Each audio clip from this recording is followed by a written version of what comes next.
I'm going to mute myself. Go ahead. Okay, the issue is not how many visits you go or how long you spend involved in it or at what point you start doing it in relation to your doctors. It has to do with how early in the puberty process you start taking them directly determines how much damage takes place to the puberty system, to the way that takes place. If you start very early, you can completely depends on individuals. Of course, there's individuals, but you can almost completely deny the changes of puberty. And you say it's not permanent. How can you say it's not permanent when you're probably speaking of someone over 15 or 17? You know, there are 12-year-olds being prescribed puberty blockers, or were. I think another solid point, right, Alex, he won't engage. would be, Oh, no, Sarah, hold on. He won't engage. Hold on. I think he's looking something up. But I think another strong piece, Alex, would be the idea that these are still children. And if I asked my daughter when I asked my daughter when she was 5, and I said, I remember like going at the grocery store clerk and checking out and getting the groceries in the car and stuff. And she looks at me, she says, Mommy, when I grow up, that's what I want to be. I want to be the lady that checks you out with your groceries, and I want to take the money and push the buttons because it goes beep, beep, and she pushes buttons and it makes gadgety noises.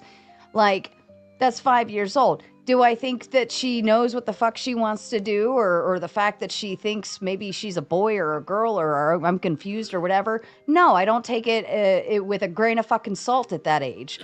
Even at age 11, when I asked my daughter what she wanted to be when she grew up, she wanted to be a waitress because that sounded really fun. You get to bring the food out to the people and you get to talk to people.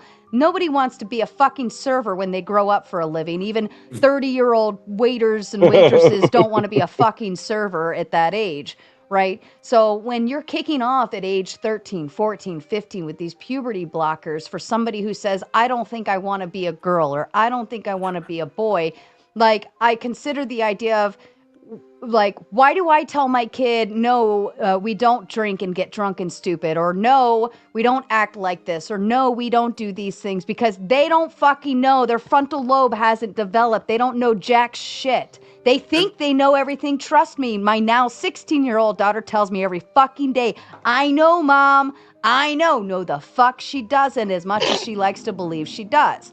So the idea that we're allowing, pardon me for just a moment, 10th, I know you feel very it's okay. strongly No, I thought you were done. Go ahead. Even though we like to pretend that, they don't feel comfortable in their own skin, or they're emotionally this way or that way because they believe they're a boy, but they can't be a boy, and yada, yada, yada, whatever. It's like, okay, well, there's other things you need to do. If you take them to a doctor and you affirm the idea that this is okay to just change it, right? Just change it. This comes down, and here's where the crux of it all is. This comes with the idea that when things are broken, we just throw them away and buy new ones. That's all we do here in the United States. That's why nothing is built to last. Nothing is meant to be forever. We've gotten rid of traditions. We've gotten rid of the old school shit. We just don't give a fuck. Oh, toy break, get new one. Doesn't even matter. We don't fix it anymore. And that's what we're applying to our children with the whole idea that, I think I'm a boy, or I think it's broke. We just throw it away and get a new thing. So in this instance, we just throw away the idea that you are one sex and get a new sex because that should make it better. No, the fuck it doesn't. The fact that you're sitting there affirming a fucking delusion in their head. This is called a mental illness. If I told you, Alex, if I came to you and said, Alex, I think I'm a unicorn and I'm going to do everything to reflect that, you'd tell me I was fucking nuts. And if I told you, no, I'm serious, I have a unicorn or like a horn on my head and I have a long tail and I'm telling you, I run around on all fours and I gallop and I shit rainbows for a living, you would tell me I'm fucking crazy and to go seek help. The same thing should be happening when kids say, I think I'm this and I think I'm that. And instead of telling them, shut the fuck up, you're being stupid, we go and we say, let's go see a doctor and see about changing you instead. No, it's fucking horseshit, and you know it. I would rather eat lead paint than to tell my child, oh yeah, that sounds like a brilliant idea. Let's just go change who the fuck you are because you don't like who you are. No, that's the fucking problem. Instead, we need to be teaching people to accept themselves for who the fuck they are and fucking deal with it. If you need mental help, go see a fucking doctor for actual mental help, not just change the shit. Sir, it would be like telling a schizophrenic that the voices they hear in their head are real. 5 seconds. Sir, I was born the year before giving gay people electroshock therapy was the 1978. They changed the law here in Canada. No longer did they put you in a mental institution and give you electroshock therapy to cure your gayness. My husband's uncle died like that, right? And you're not transitioning into another sex. You're becoming an aberration. And it's the exact same thing as diagnosing someone with a mental illness and giving them electroshock therapy to cure their gayness as giving them puberty. And I had numerous dudes that I, was seeing when I was a teenager that didn't even hit puberty till 16, 17, right? When I was growing up. So to start talking, and one of them said, hey, maybe I want it to be a girl. He was a little bit confused there at one point, and I'm like, don't do something like that. I wouldn't even like you anymore then, right? So if I had have affirmed that, some of these people that were kind of weak-minded when I was young, I could have very easily, yeah, bro, let's do that. Yeah, that'd be hot. Go do that. And then groom them into doing that. That'd be weird. You might have been a hot chick for me.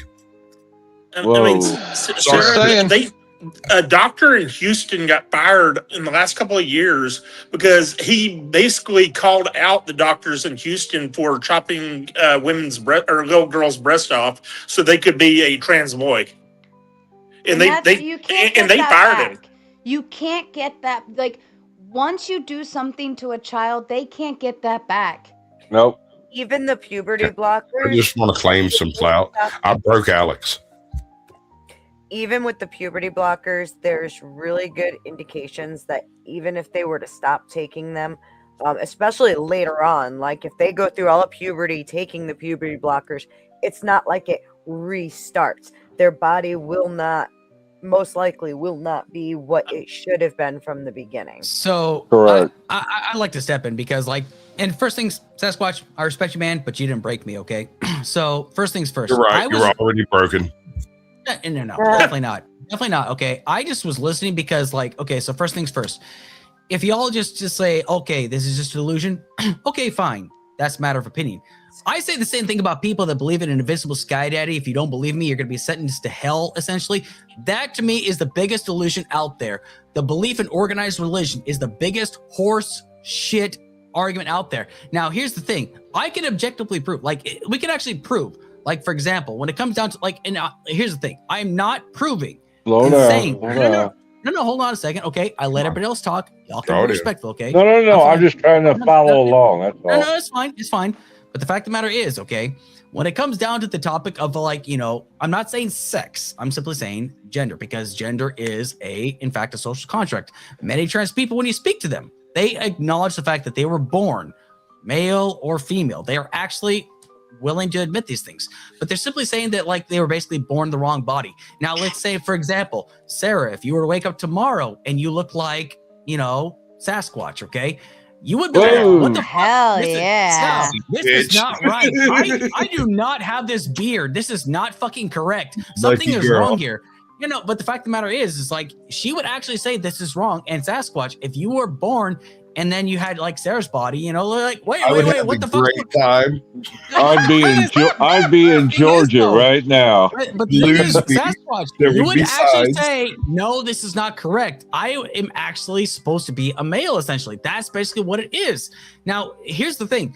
I'm not simply saying every case is 100% exactly the same. I'm not saying that. Every case needs to be treated on a case-by-case basis. And that's why gender affirming care comes into place. We're simply saying is the fact, a child might feel a certain way if they go to therapy and the therapist say, hey, well, why are you feeling this way? They're saying it's oh, okay, so then let's say, for example, the child says, okay. Bro, I have been putting that I was a velociraptor down for my race for the past 25 freaking years.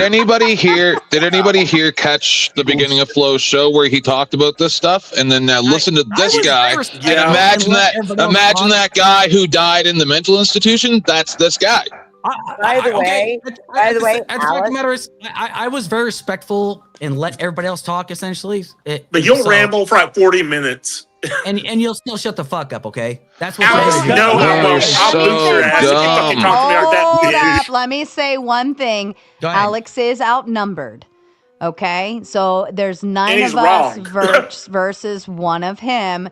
So we do have to be mindful that there's 9 of us that are going to say something to him, and he has to respond to all of that. Just be Jason, mindful. Put your cam back up, bro. Beth, did you want to chime something in there real quick? Nope. Alex, should we tell schizophrenics that the voices they hear are real too? Yeah, then they'll become oil executives like you. At least I wouldn't be a broke ass bitch like you. Bro, I was always told not to listen to the voices if they ever show up, and so don't believe in God then. Mine are really nice. Voice. Mine are really nice. Why are you so hateful towards God? What's God Because got to God do doesn't with this? exist. Honestly, I think it's a mental disorder to believe in something that and to believe in an invisible sky daddy. Okay, one-on-one. Give me an. Alex doesn't believe in God. Let's do it. I do not. Oh, dude, you don't want this smoke. Go ahead. No, you go ahead. You wanted this smoke. Go ahead. All right. So why does Jesus Christ? What's up? What do you believe? All right, Christianity. When it comes to Catholic Church, you believe in the Father, Son, the Holy Spirit. There's the Trinity, the 3 in 1. What do you think? There's 40,000 different denominations of the Christian religion. Which one's correct? Either one of them's correct or all of them are wrong. Well, it's going to be the original, and that's the Catholic Which one's Church, the original? Universal Church. Yes. What? Orthodox say they're correct. Are you saying they're wrong? Orthodox? Yes. Why? Well, tell me why not. No, I asked you why. Why are they wrong and you're correct? Okay, well, tell me why not. No, stop it. Stop it. Seriously. I asked you why are they wrong and you are right. You're the one making the affirmative. Well, I'm the belief of like no religion, Muslim, Buddhist, Christianity, all of them are fucking wrong because there is no belief in any spiritual entity. You don't even know that. You don't even know why that. I do know because is. I'm saying this as a person that was formerly religious and I don't believe in this shit anymore. So, okay. So if you want to play this game, okay, do you believe that if I don't believe in God or Jesus Christ, I'm going to go to hell? Do you believe that? Yes. Yes or no? Do you believe? Okay. What happens if I don't believe in God or Jesus Christ? Well, then you have a lot to answer to. Okay. What am I? Okay. If I go to God right now and say, I don't believe in you, what happens to me? Do I get sent to hell or do I get passed on into heaven? Yeah. If you accept that there is no God, yes, you go to hell. Okay, so what? Okay, what does hell look like essentially? Is it a place of eternal fire? Okay, no, stop. Is hell a place of eternal fire? Is it a place of like complete like isolation away from God? Is it like a pit of ice? What is hell? I haven't been there yet. I don't know. Okay, so what is it? Okay, based on your interpretation, because you're defending Christianity or Catholicism or whatever the fuck it is, what is Catholicism is what I was saying. And then you asked me about the argument with the Orthodox, right? That's what you said. And you said, what was the difference? What was the schism? You tell me what the schism was. No, I asked you, there's 40,000 different denominations of Christianity. Which one is correct? And then you're like, oh, it's just kind of like went on a drunken haze. But I'm on to something else. Okay, what is hell? Let's stay on this right quick. What is hell? In your interpretation, what is hell, according to the Bible? A banishment from heaven. Okay, so let's say, for example, it's an banishment like from God's eternal presence. Are you saying that's correct? Yes. Okay, so if let's say like, okay, for argument's sake, if hell is basically a place that is away from God, away from Jesus, away from the love of everything for all of eternity, right? That's what you're saying. If I don't love God and I basically am in this eternal room for all of eternity. Well, you deny him. If I deny/love, I mean, deny/love is kind of the same thing, right? No, deny and love is totally different, but yes. Okay. Okay, so fine. We'll say for argument's sake that deny is if somebody was to deny the existence of God and Jesus Christ, therefore they're gonna go into this little hole, small hole for the rest of their life. Okay, so here's the final question. I want you to answer this in a yes or no format. If I was to tell my wife, if you don't love me or if you deny me right now, I'm going to lock you into a chamber for the rest of your life, and you're basically gonna live in solitude for the rest of your whole existence. Am I a loving, good husband? Yes or no? No. Why not? No. Why not? Why not? Why am I not a good, loving husband? Because that's what God said. That's your standard according to God. You're not showing love to your spouse. And if Obviously. God sends us to hell, to that chamber, he never loved us to begin with then. Point taken. Completely. Thank you for being an atheist, sir. Hey, Alex, should we teach a kids? lot better, okay, Zach? I hate to tell you. Alex, should we teach kids about trans stuff in school? And Well, I mean, someone else- at the same time, should we teach them someone about else religion in Real school? quick, But please. isn't Go God the ahead, Father Beth. and Go not ahead, the Beth. Son? I looked that up, and interestingly, the thing about the One-on-one. Olympic Get medals, Beth and Alex. Hold on. Go ahead, Beth. initially the search said that it's impossible to know because they don't have to disclose if they're trans or not, which is not true. I dug deeper, found a list of trans Olympians, and 89 I was able to count 89 medals. There could be more. I'm not sure, but that's Then maybe it was 200 records. I may be incorrect. No, what you're thinking of, it was like Zach- 200 medals worldwide for all sporting events. That's what I thought it was. Yeah, Hey, I can't remember. Pardon me for just a moment. Zach, Tom sent 10 to subtract you and add ants. I'm going to do that now. It might not have been a complete list. I did my best. Took me forever, and I had to count how many medals. They hide it. They do that on the That's what internet. they were. though. What they were talking about, Beth, was that all like sports, and they were even including like darts and stuff like that. Yeah, But basically, it took, and they were including like if say there were 3 trans people in a sport, and they took gold, silver, and bronze medal from someone. They took 200 medals in a year's time period. I Claim believe that transgender women are this winning a was- significant number of Olympic events and dominating women's sports is a myth. As of late 2025, no openly transgender woman has ever won an Olympic medal. Cool in a women's story. We can all category. look up That's the not notes. true. No one That's cares. not true. I Cool can- story, but that's a I'm reading lie. this now. Okay, I'll so read who? you All right, at the hold end. on. I'll name for you. All right, and this is what it says. Hang on, I scrolled too far. My bad. This is based on was known to be out, or was widely known to be out prior to their most recent Summer Olympic competition, contemporaneously out while competing. And here, I'll give you a name. How about Sha'Carri Richardson in the USA, Lauren Scruggs,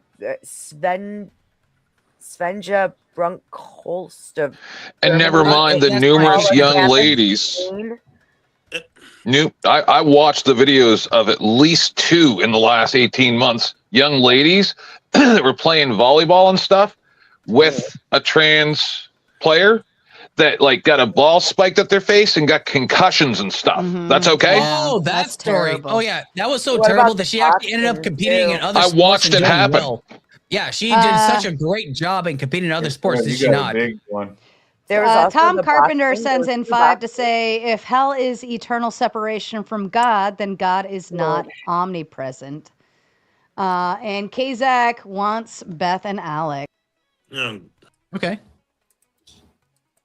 Okay. Hey Beth, how you doing? Hi.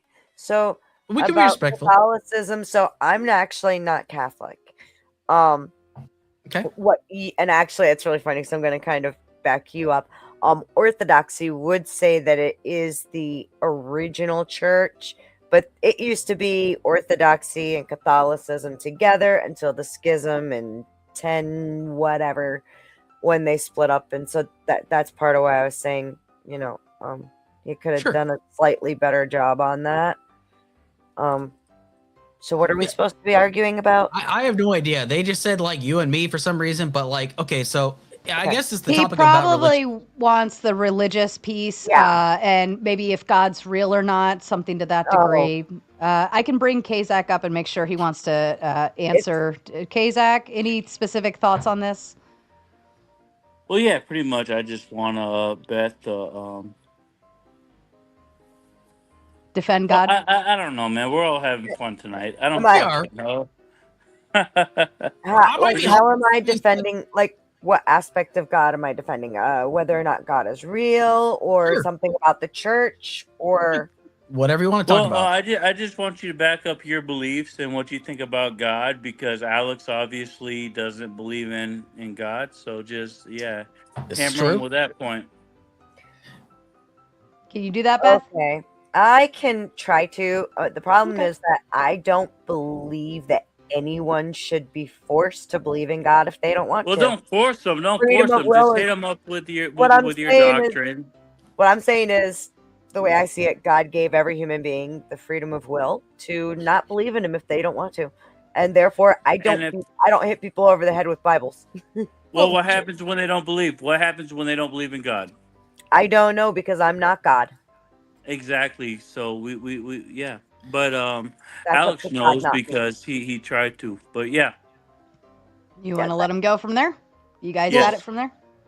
Well, here's the thing: is like whenever I ask this question, it's always like everyone's just kind of like fumbling about it, because the thing is like Jesus actually said, if you deny me, you're gonna basically go to hell, basically. And like that's this. Here's the thing: like I don't care if people believe. If you want to believe in God, if you want to believe in Jesus Christ, that's fine. I let you do you. I let people be Muslim, be Buddhist, be that's fine.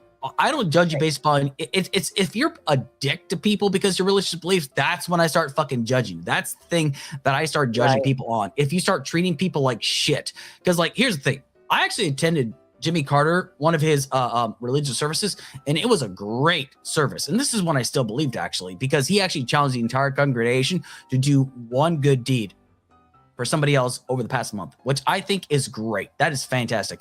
Now, I don't think you need religion in order to do good deeds. Now, if you do those good deeds because of religion, I'm going to give you full props for that, because like during the Flint water crisis, there were Muslims that were donating water, to people to Flint from Dearborn, which is fantastic. I love that. The thing is, like, I just don't believe simply because why? Well, I don't see the point in believing in something that just you could be a good person without the belief of a God or a deity. It's all based upon like human well-being. That's the only thing I'm trying to get at. Like, I might seem a bit hostile sometimes, but that's just because like if you start saying some bullshit, then I'm gonna come at you basically hard as hell. But if you're good faith, I'll be good faith to you. So what do you say to that, babe? Yeah. I absolutely agree with you. You don't have to have faith or be religious in order to do good deeds. I struggle with the idea of a unconditionally loving creator being so willing to condemn his most beloved creation, right? That just doesn't I kind of look at that one a little sideways, you know what I'm saying, for the simple fact that we're more beloved than even the angels, and the angels have way more powers than like humans do, if you go by what is said, right? Let me throw a wrench in here. Alex, you were kind of poking fun at people who believe in the Sky Daddy. So for someone who doesn't want to be chastised for not believing in Sky Daddy, you sure do have a lot of opinions for those who don't. Well, okay, so I'll put it. Well, here's the thing. Like, if you're gonna if you believe in a certain religion, but you're gonna tell people that, like, for example, if I was to tell you that your religion's all fucked up, that you are delusional, and that like everything that you learn about is a lie, are you actually gonna go and unalive yourself? Probably not. No. Probably not. The thing is, like, when it comes down to people that are like trans or gay, when they get told, hey, something's fucking wrong with you and I denounce you 100%, you have a higher likelihood of actually unaliving yourself. It's actually a true thing, honestly. So I actually agree with your position on that in the way that when it comes down to actually being a good representative of faith, right? Sure. We are called, like, from a scriptural standpoint, we are not supposed to be walking around condemning people. Okay. you'll hear people say a lot, hate the sin, love the sinner, right? Mhm. Because we're supposed to be able to essentially lead by example. My good deeds, the things that I do, and what my life looks like because I base those things on faith, is supposed to inspire those who don't have faith because it's, appealing, right? And that's how that's supposed to go. Not that we're supposed to run around being like, you're going to hell. As a matter of fact, someone who does that is actually worse than someone who's, who takes another life or steals their neighbor's wife. And Sure. let me interrupt for logistics really quick. Kazak, because you paid 10 to bring everyone back, I automatically put your name in there, but I left Ant backstage, but would you rather boot someone else for your position back on screen? So, Me, rest of somebody else? Hold on. hold on. Kazak. So you're saying like boot someone else to? Is extra. Well, I just automatically used Ant's seat because Tom paid for Ant's seat to be on screen and minus Go you. ahead, go ahead. Bring him up. I'll go backstage. That's fine. Okay, I mean, I was giving you the credit since you paid 10 to bring everybody back up. I didn't know if you could use Just that do too. me. Just pop me back there. You guys know how this works. Come on. Now go ahead, Sarah. What were you going to ask, Alex? Well, no, the thing is, like, when it comes down to the whole concept of, like, hate the sin but love the sinner, that's completely inconsistent as far as I'm concerned. Because, like, the thing is, like, which sin are we talking about? Are you talking about Old Testament, New Testament? Because, like, anytime you, like, press a Christian about, like, the Old Testament stuff, they're like, oh, well, that's the Old Testament. We don't follow the Old Testament. But then they start quoting Leviticus out their ass, which is completely, like, insane. Like, that doesn't make any sense to me. So, but listen, like, I got to use the bathroom. I've been holding this for, like, the past 10 fucking minutes. Go to the Sorry, bathroom. I'd love to answer that when you come back, though. Please do. Take your Okay, time, I'll be right back. Can I ask a good faith question? I mean, honestly, good faith. But people like him spend their entire life trying to ban religion from schools, but they want the pride flag to be in every single classroom. I mean, you can't say ban one thing and, put the pride flag in every classroom. You think that's worse? Listen, not all religions are banned from school. Oh, I know they're not. I mean, certain schools have Muslim prayer rooms, like where they have prayer rugs on the ground for them to, do, their, they have to do a prayer like every 3 hours. I about lost my mind when my stepdaughter's first grade class learned about Wicca. Oh my gosh! Nuh-uh. Shit you not. And then of course every year I got in trouble. I sent in Christmas cookies in the shape of Christmas trees when my kids were in elementary school. I got in trouble for that. But they played with dreidels. They celebrated Kwanzaa. What else was there? I mean, like. I got one for you. My son did a learn with me thing at school, and we went in, and each group had a specific religion that religious holiday that they covered. And so I was like, oh, cool. And there was like Kwanzaa and like all of these other shit that I have never even heard of, which I think that's neat to learn about something. Yeah. And each station had a different religion, and some even done twice, just because they had. Sarah, can I ask? Hold on. I'm sorry. Let me finish it. Every fucking Christmas holiday thing that you could think of, except Christmas. And not a fucking kid covered. Like, they talked about the religious beliefs behind it, why they celebrate it, what kind of foods they eat, what do they do to celebrate it, the gifts they give, whether they light stuff up, and not a fucking one did Christmas. And I was like, well, what the fuck? I would have picked the Celtic Christmas, and it would have looked just like Christmas. All right, Carney, you got time in the back until somebody else gets booted. Hang tight. Alex, and this is a good thing I absolutely love about our district is the school play the year before last was Joseph and the Technicolor Coat, which is a Bible story. And it was like, hey, Christianity in a school. We found one. We found one. But I was looking around the room at all the stations, and I went and I visited all of them, and I was like, how the fuck are we not covering Christmas? Like, are we just assuming everyone knows about it? Alex, here's a good faith question for you, Alex. To Alex, real quick. Do you want to ask him your question or let me respond to what he had asked before he stepped away? I'll be fast. Either way, Beth, I'm fine. I mean, ladies first. I'll be super fast and then hand it straight to you. So when it comes down to the whole, what sins are we looking at, right? There were a lot of laws in Leviticus that were meant for specific rituals, right? And those rituals aren't done anymore. So those laws are automatically set aside. There were also a bunch of laws that were meant specifically for like the priests and whatnot. Those are automatically set aside. If you take just the 10 commandments, okay? Now Jesus says that, the only two that you really need to consider are the first two, which is have no other gods except for me. And love me with your mind, soul, and heart. Love your neighbor love your neighbor the way, or treat your neighbor as you would wish to be treated. If you are following those two commandments, it covers all the rest of them. Because think about it. Would you want someone to steal from you? Would you want somebody to to sleep with your wife? Or fucking, So that's where that comes down to. Alex might. Alex, my good faith question to you is, how can you, and maybe you disagree with this, but your party literally pushes this hard. They don't want religion anywhere near school, but yet y'all want a pride flag in every single classroom. How can you say one thing's okay, but the other thing shouldn't be anywhere near a school? Because gays are okay. Okay, so first I'm going to address Beth, and I will get to Jason, I promise you, okay? So when it comes down to that, it's kind of funny because, like, when you talk about, like, how in the 10 Commandments, and then Jesus said only 2 commandments matter. The first one is, thou shalt have no other gods before me. That's a very self-serving commandment, essentially. It's basically saying that, like, me with your whole... Yeah, it's love God with your whole heart and have no other gods before him.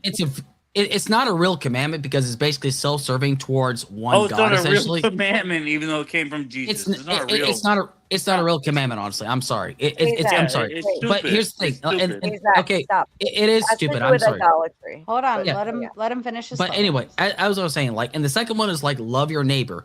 The majority of people that are Christians in this country do not love their neighbor. As a matter of fact, they are very judgmental towards the neighbor. They treat them like shit. Sounds like they needed Jesus. And this is why, Alex, Scripture says that the way of righteousness is the path of evil is wide, but the way to righteousness is very narrow. And most people will never find the path. They're stuck, or they're stuck on the wide way that is not. Yeah, well, Even a true Christian would never claim perfectionism on their Christian? own. That's my point. Which Christian is correct? Like, there are 40,000 different denominations of Christianity, but yet nobody seems to know which one is the correct one. And either one of them. Atheist has its own individual opinion of atheism. It's true. Well, the thing is, like, it doesn't debunk what I said, though. Like, there are 40,000 different denominations of Christianity. Either one of them is correct and everybody else is wrong, or they're all there's wrong. Not 47 different.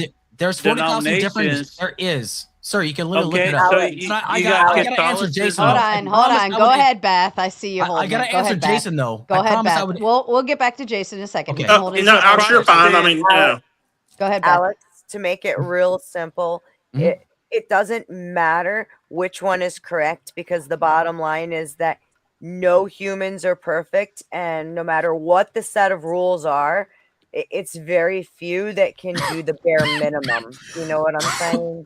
And that's sad, but that's the human condition, and so we should start there. If you look up Matthew 5:15 through 17, I think he talks about fulfilling the commandments. No, he says he came to fulfill it, not to do away with it. Okay. Correct. So he was the only one who was able to do it. But that doesn't mean that we don't have to. He was trying to set the example for us to follow in his footsteps. That's all. Just because he said those 2 rules, later on he said, got to follow all of them. But here's my problem though, because the thing is like this is why I said there's 40,000 different denominations. All of them say overly do they all lead to one God? They do not all. They all have different principles and morals and values. Essentially, if one of them was correct, Humans. all of them would accept that. Like if it was Orthodox, if it was Christianity, if it was Southern Baptist, Westboro Baptist, Christian Science, Scientology, all of them would come down to Scientologies aren't Christians. Okay, fine, Yeah. whatever. I don't give a shit. I'm making a point, honestly. The thing is like if one of On them your was head. if one of them was objectively correct, then all of them would come down to that one principle. You cannot tell me one of it's objectively correct that this religion is correct. Then if that was the truth, then all of them would come down to flock to this religion. But I promise I would answer Jason's question. So I'm sorry. So Jason, when it comes down to this topic about like everybody is forced to, like nobody's being forced to fly the pride flag, essentially. Like it's basically saying like when it comes down to the pride flag, Alex, He didn't say forced to fly. He said they are allowed to fly it. they should be allowed to. The big argument with us was flags. Why are you so obsessed with flags, bro? Why can they fly the I'm not pride a flag. flag? I'm They not can't obsessed with hang flag. Yeah, Alex. I'm not you've been obsessed with flags. with By the way. flags. You talked about I'm the not. Carolina flags, the conservative flag, the Union flag. Everything that you talk about has been a fucking flag tonight. So why? I'm Alex- not obsessed. And I don't know whose side this came in on. I don't know either. Is it Carney? PPP. Is it? Did I it don't- come in on who got the super chat on their side? I don't know. I've got I don't Ben, see it. You are silly. Thank you, but- sir. I'm not obsessed with flags. The thing is like if people are allowed to fly, like there are certain flags that people should be allowed to fly in their classroom. The only one they should not be able to fly is like the cake, the swastika. That should not be Yeah. allowed in schools. Like Agreed. I'm sure we could all agree to that essentially. But the thing is, like, the pride flag doesn't hurt anybody. Like, what does it do? Like, it's not like the pride flag is automatically like. What does like, the pride flag do? What does it do? It does to your nothing, children? honestly. It does Alex- nothing. Same thing every It does other nothing. flag It does nothing. Okay, just because, like, Let me- okay, hold if on, sir. Hold on. You've been wait, stop. You gotta let me finish. You gotta let me finish. You never If a did. child goes towards a, No, we don't. okay, if a child walks towards an American flag, they don't Alex. automatically become patriotic. Patriotism comes from the heart. I didn't They hear don't you, just Alex. walk up. Say again. Thank Okay. you, Papa Penguin. I appreciate that As I was $10. saying, okay, here, can everybody hear me better? Okay, so anyway, as I was saying, people don't walk towards an American flag and automatically become patriotic, essentially. So honestly, the flag has no real impact unless you teach about the significance behind it. Now, the pride flag honestly means nothing. Now, if children have a question about it, sure, teach about it. Now, can somebody teach a topic wrong? Absolutely. I mean, for Christ's sake, like when I was a kid, they taught us about how Christopher Columbus was a hero when he actually isn't. He's a fucking monster, honestly. It's all about like how it's about teaching things correctly. Like What was in this hero versus monster? Huh? Since when is teaching LGBT an appropriate topic for 1st through 4th graders? They literally had in California a teacher hung the pride flag where the American flag was and had them say the Pledge of Allegiance to the pride flag in her classroom. And what you're discussing, Alex, is a Wrong. backdoor to teach sex ed at young ages. And I So, don't think so that's what did appropriate. Christopher Columbus do wrong, Alex? Aside from the fact that genocide in the entire fucking people, like actually, No, he like didn't. bashed things. Oh, Yes, Columbus he didn't actually do that. killed- No, he God- didn't. He actually That's a took- lie. Like his Darn. men, no, his men Gosh actually took darn, children he and found bashed a them against new- rocks. That's a lie. He didn't found it. No, he actually took children and bashed. He took babies and Lie. bashed them. His men actually bashed them against rocks That's and a actually lie. pawned off. No, it's actually 100% true. That's a Actually, lie. No, that's a lie. Yeah, that's How- a where's lie the- because how's it a lie? How's it a lie? Christopher The Columbus truth was a- shall set you Where do free. you get I say that- you lie. So if you Hang can on, produce where do you proof, get that information then I'm from, the liar. Alex?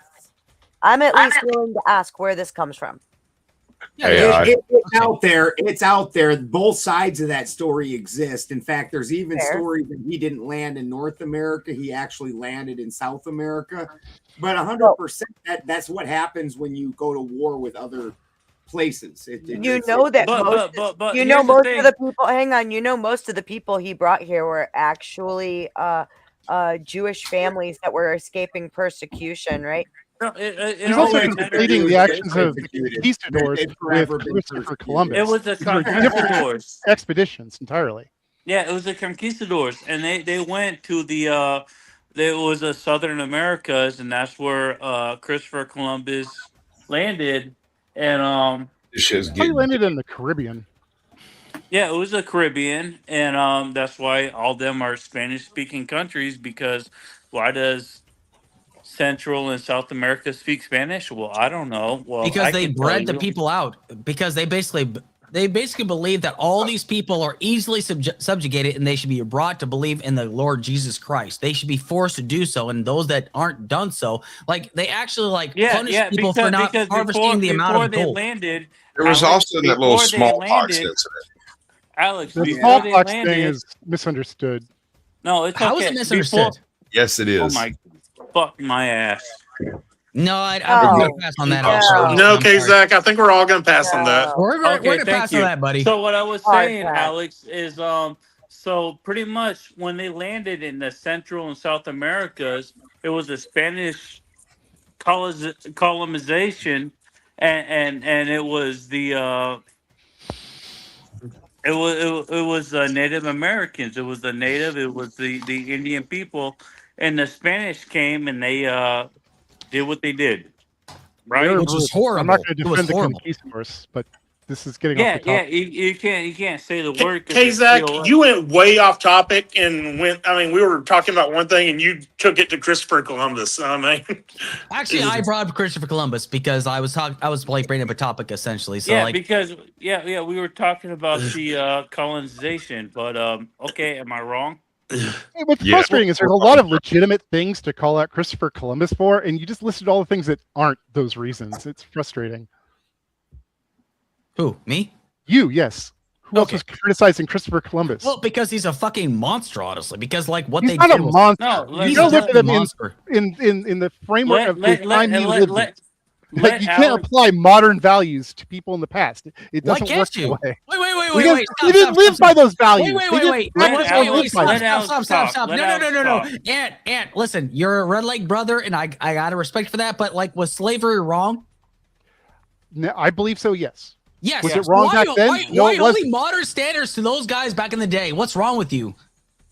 Hey, You see what I mean? I'm not, because I can recognize that back then slavery was not illegal. It was not considered wrong. It and I doesn't understood matter. That what those that by today's standards, those practices are wrong. Those are Back wrong. then, were they? No. Yeah, Well, it doesn't matter if it was hey. okay. So that's completely asinine. Okay, because Alex, here's the thing: Alex, we Alex, live in shut a up, we, shut no, up. no, no, no, no, Practical stop. view. We, we live in a society right now where we say that slavery is wrong, where we say like child marriage is wrong, but yet We back say in the that day, today. We say Yeah, that Alex. today. They didn't say that then. Alex, Nobody it's- Especially what they taught said them. back in the fucking Nobody day. That is taught fucking them. wrong. to make Wrong this is better. wrong. But Hey, they didn't Ant, know you what wanna- wrong was. Wrong is Alex, wrong. there- I don't give a flying fuck who did it back in the day. Wrong is fucking wrong. So if they That's why- determine sometime in the future that slavery is Alex, they're actually gonna right, choose me over would you. we be man. wrong? Chill out. For somebody not religious, that's wild that you think morality is objective. hey, Ant, you really want to throw him off? That's wild. Let's Go ahead, hear it. Jason. Go ahead, Jason. Name the only president's family, or the only family history of U.S. presidents who's never owned a slave in history. Trump? Oh, he's gonna say Yep. Donald Trump is the only person that's never owned slaves. I don't Yeah, know. no, his He's family gonna didn't. say Donald Trump, right? His family didn't, what? and that came from a Yeah, Democrat his study. his family. Yeah, and his I don't family also care. escaped military service in Germany, and yet Laura Trump wants to actually wants to make All right, people Alex, serve in the they're military gonna when choose no me Trump here over when you. no Trump has ever served in the military. Hold on a second. Papa Penguin, I'm not sure whose side this came in on, but says if you're obsessed with talking about LGBTQ to prepubescent children, you're a weirdo. And Christopher Columbus was a dilettante? Dilettante. Dilettante. Thank you. Dilettante who sucked at being a colonizer. Read a book. Ever heard of Nicholas de Nope. Ovando? Probably not. I tried telling Alex, just chill out, man, and they'll bump me over you, but everyone's gonna bump Alex way before they bump me. So sorry, That's Alex. fine. That's fine. They can bump me whenever the fuck they want to. I don't give a shit. Well, I just want to have a conversation with you, but you're so far left, they're gonna bump you. I'm still No, here though. he's doing I got fine. bumped like 2 hours ago, and I'm still here. Yeah, he ain't going survived. nowhere. You saved him, Zach, so he would have been gone a long time ago. Look, Fourth did. And Honestly, Zach did too. Well, the thing is, I'm actually helping bring the entertainment, honestly, because like all the other leftists were kind of weak, so I'm here bringing the fire. I will give you that. No, Compared to no, the no, other no, leftists, you've come up with the strongest arguments. The It's other good ones, to have an echo chamber. Jason gave me a second compliment. I love it. I'm all about it. I have to tell you something funny. My camera went off saying that there was a dude at my front door, and I'm like, the fuck? It's 1:30 in the morning. Oh, This shit. is uncomfortable, right? And I see he's got a bag in his hand, and I'm like, is it food? I remember telling my daughter earlier, I was like, if you want to order some food or something, 'cause she wasn't really feeling that great after she got back, and I was like, if you want to order something, go ahead. But she didn't tell me that she did. So random dude at the door, and I'm like thinking, okay, my daughter's gonna come downstairs and get the food or something. And he's just like standing there looking at his phone, trying to figure something out. And I'm like, what the fuck? Please tell me you were carrying. So I'm texting my daughter. I'm like, did you order food? And she doesn't answer. So I'm like, oh my God, like, what is she doing? Or if she didn't order, why is this guy at my fucking front door? So I go upstairs. There she is, passed out, snoozing in bed. Whoa. And I could see the DoorDash notifications. I'm like, motherfucker. Poor Bradley Tomato. I felt bad for it was a little old guy, so I felt All right. I didn't feel So let me, threatened by some random dude being there. But let me paint this picture. The doorbell rings. She grabs her under eye black, goes completely native, pulls out her shotgun. Commando rolls up the stairs. Yeah, I can see it. I have no doubt that Sarah can fuck somebody up with a fucking rifle. Okay, Absolutely. I have no doubt she can fuck somebody. I up, was on the shooting team. Hey, Mama Bear, don't fuck with Mama Bear Sarah. Okay, don't fuck with Mama Bear Sarah. Okay.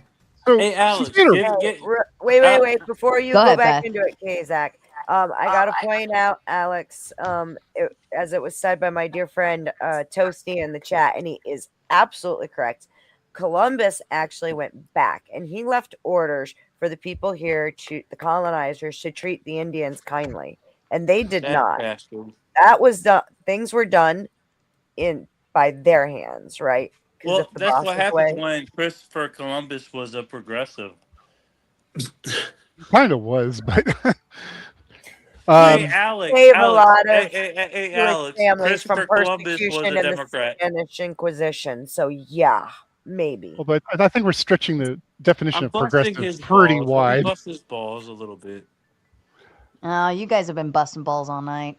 I can take it. Listen, honestly, I can take it. I got thick skin. It's I'll fine. give you credit. Hold on. I will give Alex 110% credit here. He's been taking heat all night, and he's not crying about it. Right? Well, He didn't that's go the running thing. off. He didn't rage quit. He's taking the beatings and He's firing not Rob back North. as well. hey, give me this. Give me this. Thank you for not Yeah, being he's way less of a pussy than Fatty. Oh my God, are we really gonna go? And to he can Rob breathe. Ford? Alex, I might be sick. I'm giving you 3 compliments in a row now. Here's the thing. Yeah. You go lay down for a minute. You've got a little. Hey, I'll take them compliments I can get him. I'll take the compliments I can get him. Yeah, we can't even see his nipples poking through his shirt at all.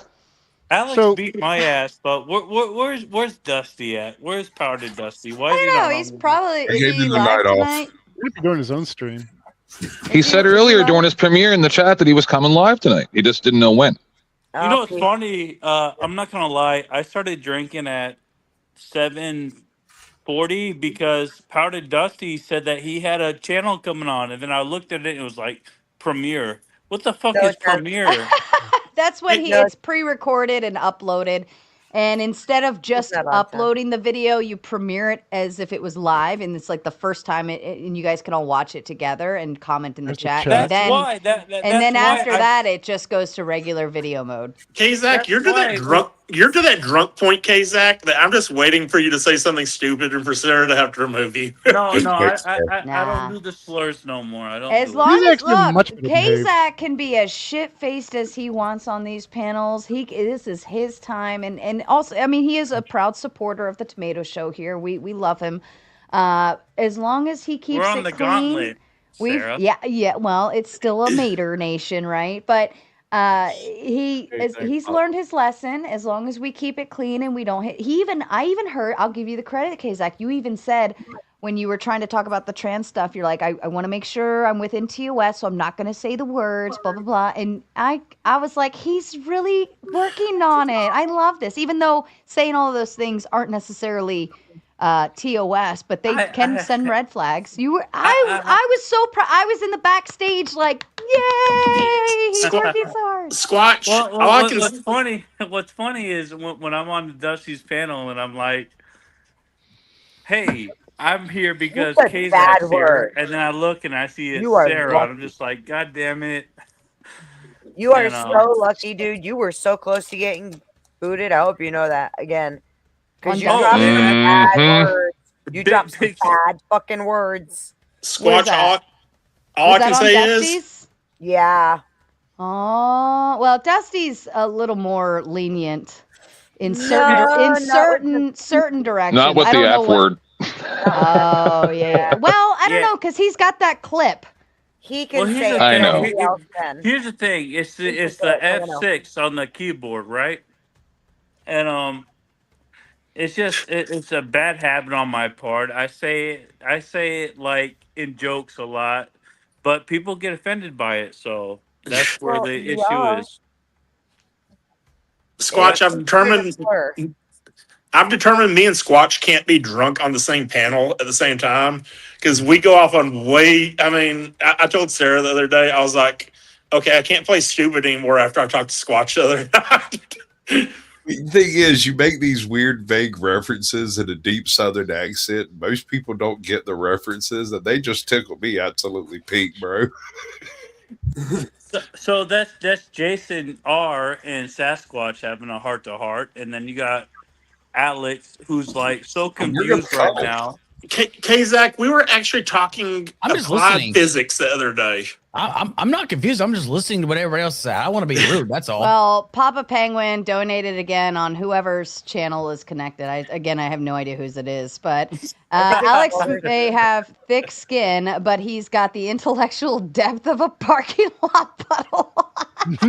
That's funny. Wow, I've never heard that before. That's hilarious. Sarah. Use your library card more and intellectually shallow slogans less. Sorry, but my library card got canceled. I'm sorry. Okay, so I just used ChatGPT. Okay. I'm gonna give books. I'm gonna say one thing. And that's it's been Sarah what? December, January, November, October. It's been 5 months. I have yet to be kicked backstage. I think you've been booted before. Yeah. No, I haven't. Sarah, did he just go like December, January? No. His months weren't even in order. No, they weren't. They weren't. He was in order, going backwards. They weren't in order because it was January, December, November, October. I haven't been booted yet. Are you sure? I could have sworn somebody's paid to boot you before. You were on probation. Yeah, you were on probation. Sure. I was on probation. That was me and Sarah behind the scenes. He gave himself his own probation. He's like, I should be on probation for 30 days. Don't let me up. I'm like, and okay. I told you that because I'm an alcoholic, obviously. And I don't know if it counts. But... Meeting, bro. This is the wrong meeting. We're not here doing that. We're doing something. Exactly. Just you're not an alcoholic. You're a drunk. Alcoholics go to meetings. Well, that's where he thinks he's at. We're trying to break the cycle. I'm a drunk. Everybody knows that. Kazak, okay. I will gladly be your sponsor, okay? I will gladly be your sponsor, okay? Okay, that was a joke, but what I was saying is I've never been booted, and when it comes to meetings and booting people, I will definitely spend the money to kick who the fuck I want to kick and bring up who I want to say it loud, say it proud, Kazak. Go ahead, tell him who you are. Well, I'm gonna say right now, like yeah, I drink and I like to drink, but when it comes to Sarah Tomato's channel, I will boot who I want to boot, and I will bring up who I want to bring up, and that's what's gonna happen. I can say this, Varun, you're very, very good at accents. Here's the thing, Jason Reeves, Jason, you like Varun now. Yeah, Jason, you really. It was so great seeing you jump on tonight. It was pretty awesome. The only reason I went off camera is because I charged my phone. Oh, that's fair. Well, it's awesome because I'm pretty sure that me and Jason, I think we argued in the back chat a week or two ago. Oh no, that was like a month ago, and you were trying to tell me a 200-yard shot was difficult when that's one of the easiest shots on the face of the planet. And then I was like, Well, I drink a lot, and I will fuck you up in anything, and you're probably like, no, stupid, and then I would just live stream it. I want to see this. I want to see it live streamed. Let's do Okay, it. let's fucking live stream this shit. What? Me and Jason?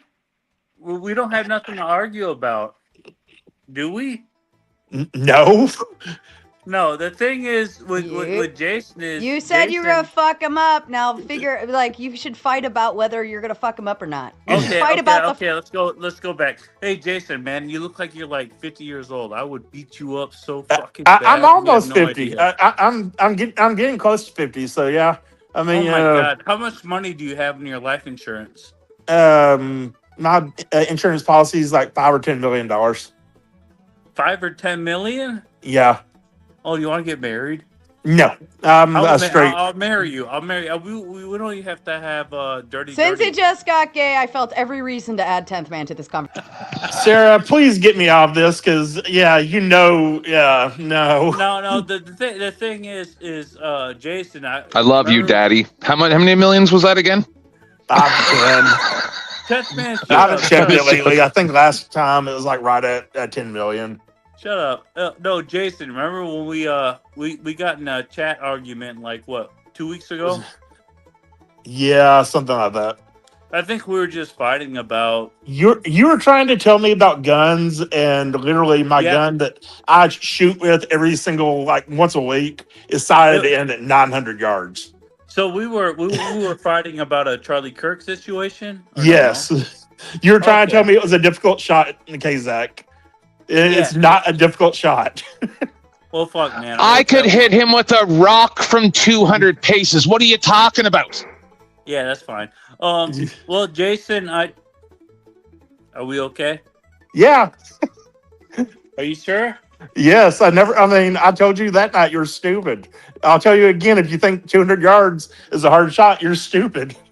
Well, I'm just saying that, man. I literally watched you rape a fucking. You want to what? No, I literally watched you beat up grape. I watched you beat up a grape little kid on the channel that tried to talk shit tonight, and that was pretty funny. Especially the fact that you cammed yourself. Oh, I don't care. I have no shame. I don't give a fuck what others' opinions of me is, because they don't matter. Tonight was the first night you cammed yourself. But I don't care what others' opinions of me are. There's 3 or 4 people on this panel that I care what their opinion of me is, and the rest of them I could give a fuck less. But you cammed yourself, and you were pretty badass, bro. I'm not gonna lie. I mean, you're pretty badass. I mean, don't get me wrong. You might have hurt Duck's feelings. I don't give a flying fuck. There was a reason I was the person who was called into the office to fire people, because I don't care about others' feelings. Because you got the wrench, right? No, I literally owned my own company, Kazak. I literally was the person who fired everyone in our company. Well, I'm sorry that I ever offended you. If I did, I'm sorry. I mean, I'm literally, the only reason I literally walked into the house an hour before Sarah started her stream, because I came in from a business deal today.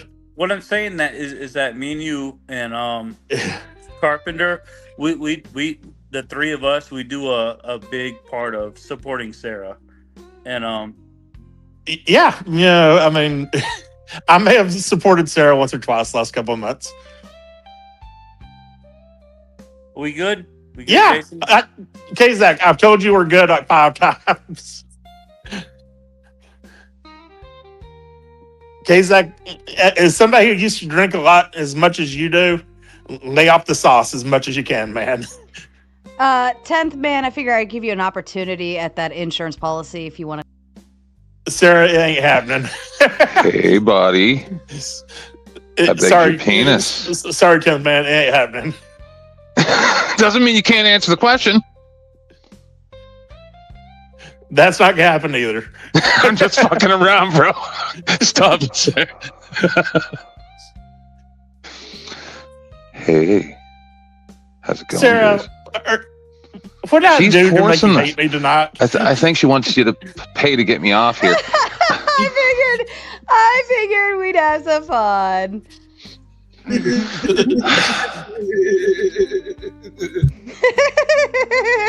Oh my That was some God. good shit right there. I mean, holy shit, I was like, my nipples were getting hard actually. So Oh my god. Ooh, three-way. Alex, you're not helping yourself of people thinking you're gay. This is such a great stream to break in the new year. Yeah, It really I was, feel honestly. like everyone's New Year's resolutions had better be out the window because ain't none of y'all came in No. saying, New Year, new me, I'm going to be nice to anyone. Sarah, Fuck I no. did say I was going to be Bye. nicer to Get Duck. offline. And I was nicer to Duck. We My were New gonna do Year's this. resolution is the best. I'm going to get more head, more booty. there Sasquatch. you go. There you go, And Sasquatch. fourth man, I'm so used to 10th man. Fourth wise man says, see, folks, a mixed stew don't taste so bad. A few good debates, a few train wrecks, and all involved through a bit What? larger. Who said Come by I a don't- I group don't hug, y'all squat? funny fuckers. Who says Kazak doesn't squat, man? Look at my ass. Let me show you real quick. Well, let's see your ass. No, Let's I don't see your wanna ass. see your ass. I don't want to see Let's your see ass. it. Let's see it. No. Show God us damn the it, Sarah. squats. You brought it up, bud. You gotta show it now. Yep. Wait, who said That's Manchester. the rules. Manchester Hey, there. Booty. So shut up, that? bro. Manchester. Shut up. Manchester. No, I want man, to see I some don't working. got- Oh my God, I don't even have the. Show me what you're working with. Set your show. Shake it. ass. Shake it. Watch Watch yourself. yourself. Hey, yourself. Watch Tell me what yourself. you're working with. Give me one, but think of my hand. Don't With my fucking ass. Hey. Be cool. Who's ever watched? You guys ever remember? Dude, don't like, change the Fat subject Man? now. Sir, we wish to see your dairy air. My dairy ass. Okay. My So- matches being all about the yard and Let's their see life them is squat. better than Let's yours see and them damn glutes. That's a milkshake. Not a booty shake. This is better than I could possibly imagine. You were This too is close why to you the don't camera. stream drunk, ladies and gentlemen. I like your fish tank. My butt. Oh, His ass with both hands. Oh, let me give you some. Let me give you some Alright. I music for got the this. Pac-Man. There you And go. I got like. Twerk it, baby. Twerk it. Hell, Twerk it. Yeah. Sarah, this was a hell of a night to run out of alcohol. You can do it. Oh, this is beautiful. Slap can without do it. hands, bro. Shake it. Shake Shake it. that ass. Watch yourself. Show me what you're Right, working shake with. it. No, you guys stopped it. Oh my God, you guys are horrible. Damn. We I love am you. naughty, but I thought you knew me. This is not a Woo! Holy cow. This is called Degen Power Hour, ladies and Let's gentlemen. take it. Anything after midnight. See, is Beth, see straight what to you hell. saved me from last night? Are you watching yourself on the TV? He is. Narcissists do that, bro. That's quite the profile there, Alfred Hitchcock. Oh, we love it. I love it. It's great. the thing is, I wasn't even gonna pop on tonight. I was kind of like listening in when I was gaming, and then it's like, you know Look at what you got into. I'm glad you came. I'm glad you came. That's what she said. You ever heard of the Spanish term "hijo de la gran puta"? You ever heard of that? Nope. No. "Hijo de la gran puta" means son of the great bitch. Damn. Who God, keeps sounds getting like these your mama's donos? like, Is this to you, Carney? You can always read those out loud if you want. I mean, I can read them for you. It's up, but It's all you ever- good. I've been sitting in the What- chats what- with them. Okay, What fair is my- enough. what- But Papa Penguin says financial responsibility is overrated. Here's to your goal. Cheers to that. We all support everyone's goals being met. The chat has done so amazing tonight. I completely didn't even put a goal on them at this point since like the first 30 minutes in because they've done so well. So congratulations to the chat. Take your W's in the Hell chat yeah. tonight. Everyone take your W's. Squat. Sarah, you better own this for tomorrow's stream, Yeah, right? yeah.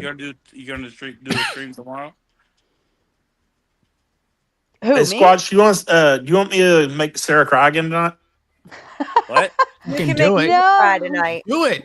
No You more can make me crying. cry tonight. Beth Sometimes got her Cash App here, fully loaded. If anybody would like to support Beth, her Cash App is listed below All right. her name. Please feel free to send love. Can I drop my channel or in your chat? Yeah, Sarah? chat. Yes, please cash up. at Beth for saving my ass last night and dealing with my horrible drunken rages when I was obviously asleep drunk. And she saved me. Please help her. Guys, check it out. I need some subs. I got lots of content coming up. I'm really excited. I'm getting some help from some very cool people, including Sarah. And it's going to be a lot of fun. There's going to be some fun panels coming up and discussions to be had. Absolutely. So, and let me make this a staple for anyone who doesn't already know. Somebody actually asked me today about an upcoming show that they're having, and they said, "Hey, during that show, can I advertise such and such?" And I said, "Absolutely, please do."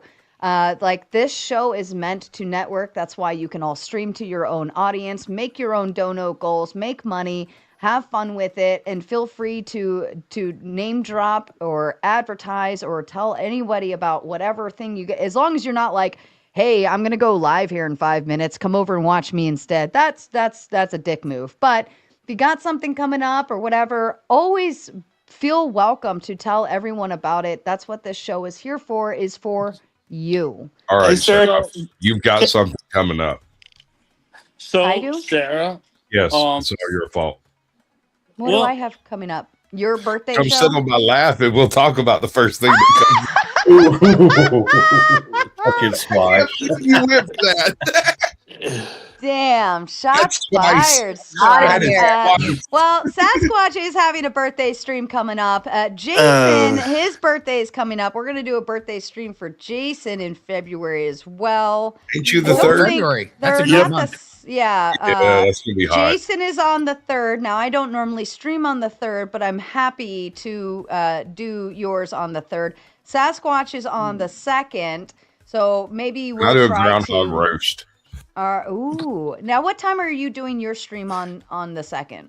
I have no idea. I'm sorry. Okay, It's month because out. Not that's there a yet. usual Mod Monday. But if you're starting earlier than me or something, maybe I can conjure up something there. But Jason's is on February 3rd. We're gonna do a birthday stream for him. And if anyone else has something coming up in the future, please. Y'all don't owe me shit. We're gonna do it just so we can March roast you all 3. night. Hey, Beth. And coming in on Carney, Carney again with a big 10 from Papa Penguin says, "I'm a little disappointed that Alex didn't get his panties in a bunch over my softball insult. Damn it. You're supposed to be fragile if you're a lefty. Stop ruining the narrative." Alex, what say you, sir? Fuck you, bitch. Okay, I'm sorry. I'm sorry. I'm gonna. He has to apologize. Oh my God! Hold on, let me set the tone. We gotta Okay, set the good. Fully redeemed in my book. sad like you. violin. Penguin, dude, why? Why? I'm just. I'm sorry. I can't even keep a straight face, honestly. So, Sarah, I'm supposed to hate Alex, and he's actually he making me likes to like play him the the more I talk to him. I know, told he's fully you, redeemed in he's my book, so, man. No, Alex is so, you don't understand. Like, all of these panelists, like, I know them very well. I've been interacting and engaging and collaborating with these people. And unless I specifically say, fuck you, right? I probably think you're all cool. Whether I agree with you or not, whether we're on the right side or left side or religion, atheist, whatever, I still appreciate everyone as a person, as a panelist, and all of those things. You really think I'm a person? Beth. There you go. Well, You got another that's my homie right hey, there. Sarah, can I say that there's two people, I think they're probably from, our favorite channel, that are in here saying, how, stupid I am in your chat. And I'm getting a good kick out of it because they're just going off. And I'm like, these are the two, Alex, don't take offense to this. I'm just making a joke, but they're making you look like, your insults are a lot better than theirs. Let's just put it that way. That's fair. And Zonia, haven't seen you in a while. Comes in with a big 20. That's says my homie. support for Alex. Big love for Zonia. Zonia is a great Go person. ahead.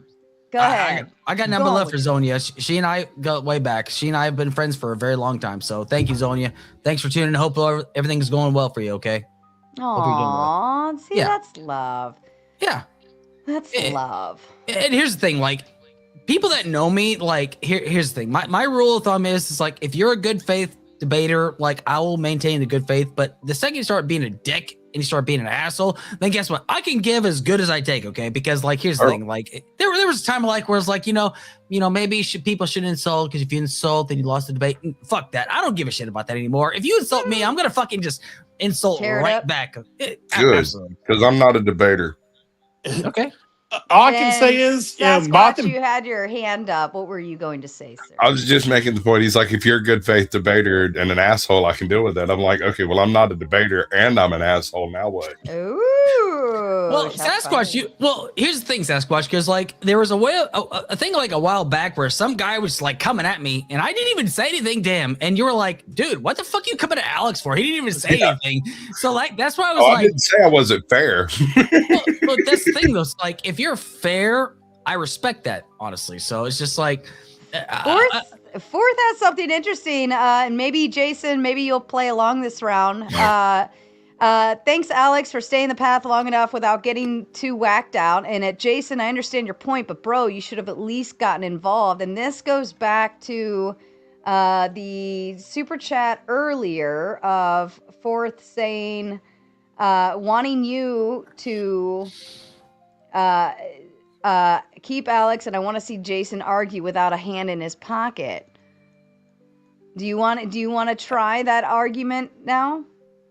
I don't even remember what the argument is. I don't remember what it is either, honestly. So I think it was over the President Trump xenophobia stuff. We were running down that path and we didn't get into the trans stuff until a little bit later. We can't even get a good definition of xenophobia. I mean, and they have a double standard on all of it. So, I mean, literally it's okay for one president, but it's not okay for the next. Well, and so, I mean, I just, at this point, I just don't care. So what we do is just, what are you trying to say, Kazak? Give Alex Alex and I. So since Jason and Alex don't know what they were even arguing about, I'll give it to Kazak because he's got something to. Oh God. Doesn't have to be my last bit because I'm gonna get ready to go to bed soon. So go ahead, Kazak. What you got?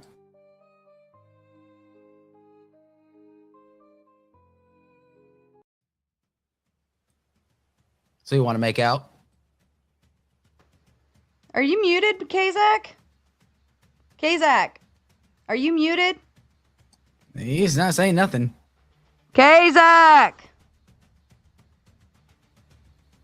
Are you muted? Are you muted? We can't hear you.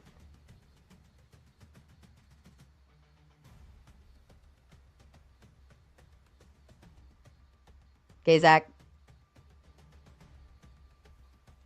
It's not muted on our end. Let's see if I mute him and unmute him, remove him, add him back on. It's probably his Wi-Fi's going out. Hold on. I'll just kick him and make him come back in. Hold tight. He's coming. There we go. All right. All right, who can hear me? We hear you now. What's up, man? Oh, Jesus Christ. All right, so let me know. Turn the TV off. We hear you now. What's up, man? Oh, Jesus Christ. All right, so let me know. Turn the TV off.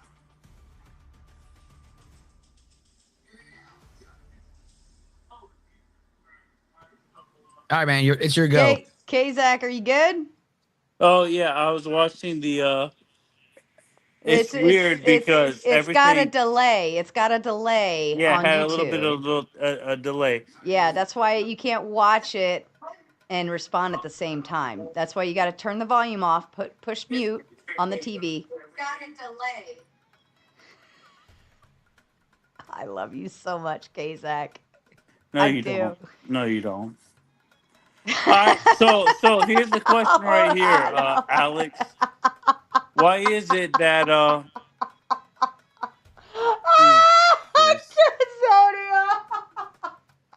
This is prime contact. I'm just gonna leave that on the street. All right, Kazak. all right, so Jesus, Joseph, and doggy style Mary, right? So tell me real quick, why is it that with the politics that we have right now, why is that good or bad? What are you talking when about? It comes to when it comes to Donald Trump and the politics that we're in right now, why is that bad towards your view and your political entities? Well, simply because, like, as of right now, Donald Trump is actually making it to where, like, his big bullshit bill is actually going to make it more difficult for, like, rural communities, especially when it comes to healthcare, because I'm a firm believer that healthcare is a human right. Rural communities, especially hospitals, are going to start closing down all across the country, let alone the fact that, like, he is the most divisive president that I've ever seen in the history of this country. He claims to say, oh, I'm against fentanyl and I'm against drug trafficking, yet he pardoned the biggest drug trafficker, the guy that was the former president of Honduras. He says he hates terrorists, but yet he welcomed the president of Syria, who is a former ISIS terrorist, into the White House with open arms. He says he's against drugs, essentially, and drug trafficking, but yet he actually pardoned somebody that actually ran the Silk Road, which is the part of the deep and dark web. And he says that, like, you know, he's against sex traffickers. He was close friends to Jeffrey Epstein, and yet he has actually given a lot of leeway for Ghislaine Maxwell. He says the entire Epstein files is a Democratic hoax, and says, oh, well, look at Bill Clinton. But Bill Clinton even says, release everything with regards to the Epstein file. The guy is completely hypocritical. And the thing is, the guy is he's a narcissist. The guy demands loyalty without expecting. Okay, see, he demands loyalty without giving any in return. And the thing is, like, people say, oh, well, he's granted peace deals. The guy can't even remember what peace deals he's granted. The guy actually said that there was a war between Cambodia and Armenia. The guy can't even keep track of what peace deals he's talking about. Let alone the fact that, like, people, like, you know, he says, like, oh, I got a peace deal between Israel and Palestine. There is no peace deal between Israel and Palestine. They are still killing. Pretty much, Alex, is what you're saying is he's kind of slow in his choices, right? He's horrible with his choices. He's a fucking moron. And who was better than him? Pretty much everybody else. Like, he's like the worst president in the history of this country. How is that? I mean, aside if I think that, like, he says he's gonna, like, in his first administration, he said he was going to erase the national debt, and he did not do so. He actually added more to the national debt. He's increased the national deficit, essentially. He also had what was called a pandemic that came out of nowhere, right? That's something that he had to deal with. So, well, that was before the pandemic. He added more to the national debt with his tax cuts to the super wealthy that actually increased the national debt and increased the deficit. When Biden came into office, he actually decreased the deficit. Now, you're not going to be able to decrease the national debt in 4 years. That's not going to happen, because we're talking to, like, I think we're like at like $37 trillion right now. You're not going to be able to erase that in 4 years' time, essentially. But the thing is, like, Biden decreased the national deficit. Trump has now increased the deficit right now, because he's saying, like, so why did people vote Republican and not Democrat if Trump did so bad? Well, here's the thing, because I actually explained this when Sarah actually had me on. It's because the rhetoric game that Trump actually created, it's like he said, is like, no, it was because. Oh, well, you gotta let me answer though. Okay, yeah, you can't answer for me. Okay, yeah. So, like, he said, Kamala is for they, them. I'm for you, basically. The thing is, like, Donald Trump actually stated. He actually was able to go out to, like, for example, this wasn't like the biggest part of it, but the thing is, like, he went to places like, you know, the Arab community, like in Dearborn, Michigan, and he actually did like an entire widespread campaign out there. Kamala Harris did not do the same thing. And little the fact that, like, if I could talk for hours upon this, the thing is, so you're like, saying that the reason is that the Republicans actually went out there and did their business, right? Partially, yes, they did a lot of rhetoric game, but the thing is, like, the mainstream media actually talked about every single mistake that the Democrats made, like Joe Biden, Kamala Harris, but they very rarely, like, the thing is, So Trump these are real lied. talk. No, hold on a second. Trump lied about Haitian migrants eating cats and dogs in Ohio. That was bullshit. But yet nobody really talked about that. But they talked about the fact that Kamala Harris laughs all the time. They didn't talk about nearly enough about the fact that, like, when they brought up the fact that, like, Kamala Harris says, "Oh, trans surgeries for inmates." That was a policy that was put in place under Trump, but yet they didn't talk about those things. Now, listen, Kamala Harris did not focus upon messaging nearly good enough. I talked about that when, Sarah, she can back me up on this. I said we did not clarify and talk nearly enough about messaging. Messaging is what's really most important right now. But now there are farmers and there are people in this country that are like, wow, why the fuck did I vote for this fucking idiot? So what do you think? What do you think in the coming years when it comes to Gavin versus JD? What do you think? Oh fuck! Give me the goddamn bullet. Fuck those guys. I mean, here's the thing. That's JD Vance that's the next election. You know that, right? It's not gonna be the next election. Well, first things first. Like, even Trump is still saying he's still gonna run for 2028. No, he so won't. we don't know. He can't. He won't. Hey, he's So got to throw try that to. away. Throw it away. No, throw it he's away. going to try to. But the thing is, like, JD Vance is a fucking coward. The guy won't even stand It's gonna against be gripers. JD against Gavin. Well, JD Vance is a fucking coward because he won't even stand against white supremacists that mock him and his marriage towards his wife. The thing is, because, like, he needs that voter base, so he's a fucking pansy. Gavin Newsom, I don't like him. If I have to vote for him, I will. So you will vote Really hard. Democrat over JD any Fuck time yeah. of year. JD Vance is a fucking cunt. That dude sucks. That dude's a fucking piece of shit, honestly. That guy won't even stand up for his wife. People that insult him and his wife and his children because he needs the griper base. That dude's a fucking pussy. He stands up for his wife and his kids. No, he doesn't. Dude, he does Yeah. not. He needs the fucking griper voter base. Those guys, he literally says his wife should abandon her principles to become a Christian, which is fucking insane, dude. He has an Indian wife. He's half American and Indian with his wife and kids. Well, no, he's not half Indian. His wife is Indian, but the Yeah, thing is, he's yeah, telling her yeah. to abandon her principles because other people are telling him they need to be Christian. No one ever said that. No one ever They said did, that. though. He says, "I hope my wife embraces Christianity," which is completely undermining what she believes in. So you would have Gavin over JD. Yeah, absolutely would. Even though I don't fucking like Gavin Newsom because I think, like, his corporate ideas, because he That actually doesn't make supports. sense. Even though you don't like Gavin Newsom, you'd rather him be president of the Fuck United yeah, States of absolutely. America? Because at least Gavin Newsom actually has principles aside from JD Vance. JD Vance at one point said that Donald Trump was Hitler, and now he's sitting there kissing Donald Trump's ass. The dude's a fucking. If that guy was in prison, he would be a fucking prag. That guy would be fucking going around and doing sexual favors for cigarettes for his band. That's who JD Vance is. Alex, you're fucking nuts. I know I'm nuts, but at least I'm correct. Bro, this is like an indoctrination session. This is amazing. Alex has almost won me over because if I don't think, I can just agree. No, Alex is a good guy. I love talking to him. Question Alex, to the Alex, thank you for talking with me. I appreciate My it. pleasure. Yeah, question no to the problem. panel. I can go make a peanut butter and jelly sandwich again, and we can keep going.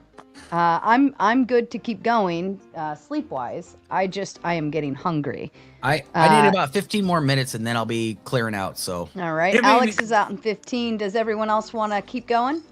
Give me a ball. I'm down. I might I'm need down. PB&J too, 'cause Pizza. that sounds good. With Nutella. There was since we did a reset, there was an argument I want got to make another- as an atheist in defense of preserving a religion, if anybody wants to hear it.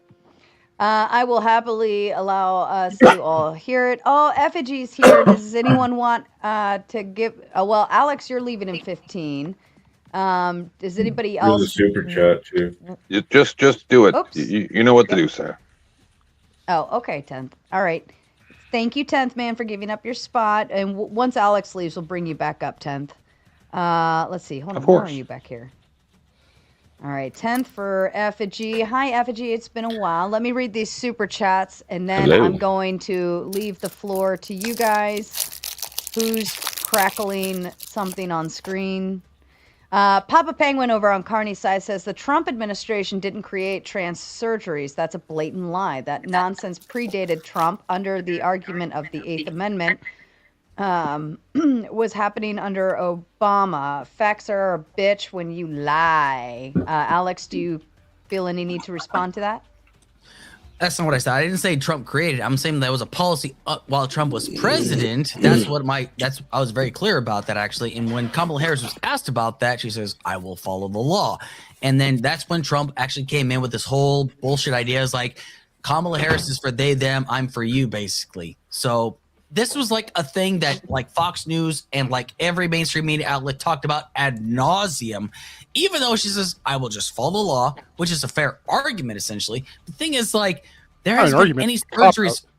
Well, the thing is, like, that there was no surgeries that were being done. It's simply a law that was put in place even while Trump was president. And she says, I will follow the law. That's all she said.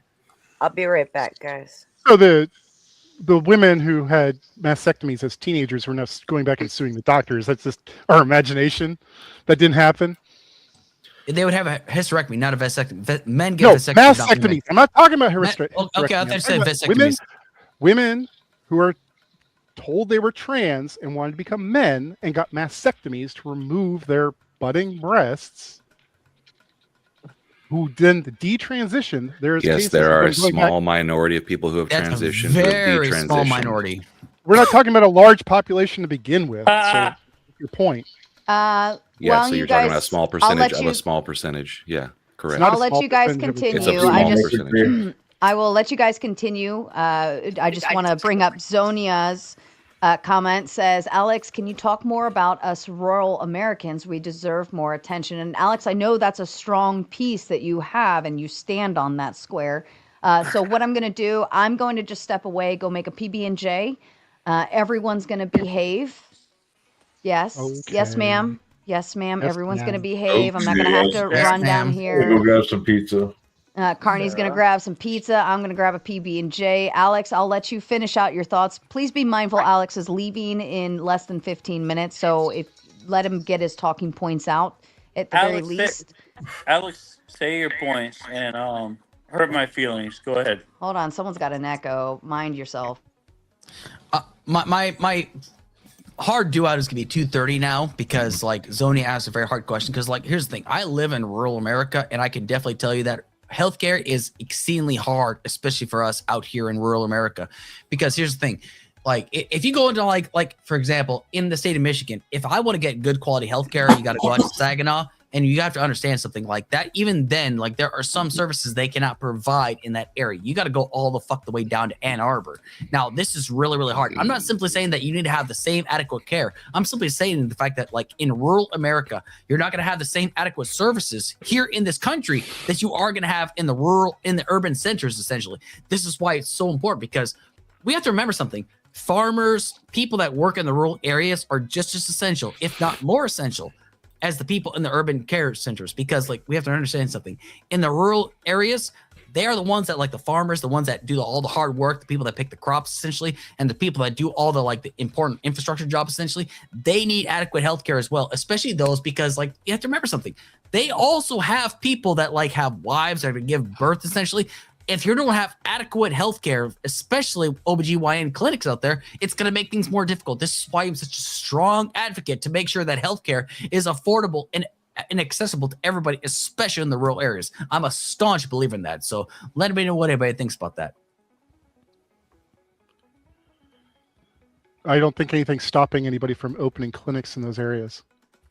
Actually, it's really hard to do so. No, where's the government stopping them from doing it? That's Democrat regulations. Democrats. No, we know whose policies are closing down hospitals in rural areas. Show me a law that stops them from opening new clinics in these areas. The big beautiful bill is closing hospitals across the country. Easy. Is it stopping them from putting them in? Would you rather have a hospital or an urgent care clinic? Is it stopping them from putting them in? The lack of infrastructure to make sure that the like, for example, like when it comes down to opening up a hospital, first off, you have to build the hospital. You have to make sure the infrastructure is there. You also have to make sure, like, things like the adequate school. You have to make sure that the roads are good. You have to make sure that the infrastructure is there to sustain it. You got to make sure that the median household income could actually support these things. It's a very complex issue. But the thing is, there are hospitals, especially in rural parts, especially in the state that I live in, that are closing down. Sheboygan had a hospital that closed down recently. Actually, I can't remember when it actually closed down, but because it's so hard, because once the funding that hospital closes down, you've got people that need to get taken care of. And then let's say, for example, in Medicare, if Medicaid and Medicare starts closing down in areas like this, guess who actually gets affected by this? Seniors. I'm sorry. I'm sorry. I ramble. I apologize. I'll finish. Okay. But the thing is, like, why did the hospital close down? Start there. A lack of funding, essentially, towards it's not profitable to keep this big operation running in an area with very few people.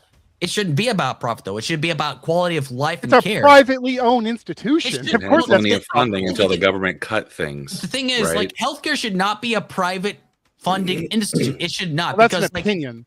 Well, the thing is, like, I don't give a shit what you think. Well, that's fine. And you have to understand something, though. Like, when it comes down to services, you should not have to rely upon private. Another funding. Should. I don't care about shoulds. That's your not. opinion. I don't give a fuck. It's okay. Okay, this is why we don't have private funding. Like, for example, the police, the fire department are not in the private sector, because these are systems and services that we actually need. Because if we started like prioritizing, like, people should, like, well, you should have to pay for these services. Does that mean if my house catches on fire, I should not have to, my house should not burn down because I can't afford these systems? That's the point. Like, these are services that we Americans should actually get. Honestly, that's my opinion. There's nothing stopping you from going and getting medical. Like, there's no law that says you can't go and get medical care. There's no law that says you can't open a clinic or a hospital.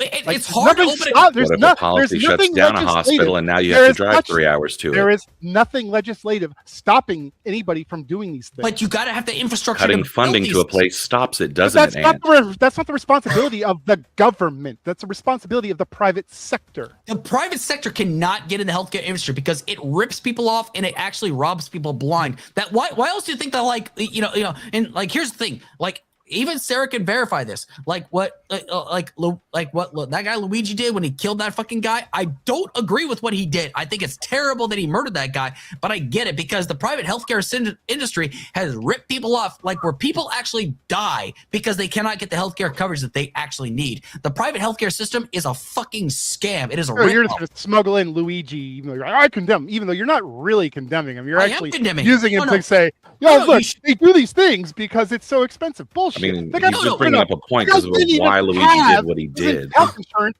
through Universal Healthcare, where that CEO worked. His policy was a completely different company. So if he was doing it on revenge, he already had the wrong target. But the thing is, like, every other country that has universal healthcare has somehow figured it out, but yet our country can't see. It's sort of like by extremely high tax rates and small populations that stay homogenous. Like, is that what you want? Like, that doesn't really work here because we are not a homogenous nation. We have a very large nation, and we can't afford to fucking give regular health care to every single person in the country. No, the homogenous nation thing is kind of an admission that some people in this country are shitty toward others.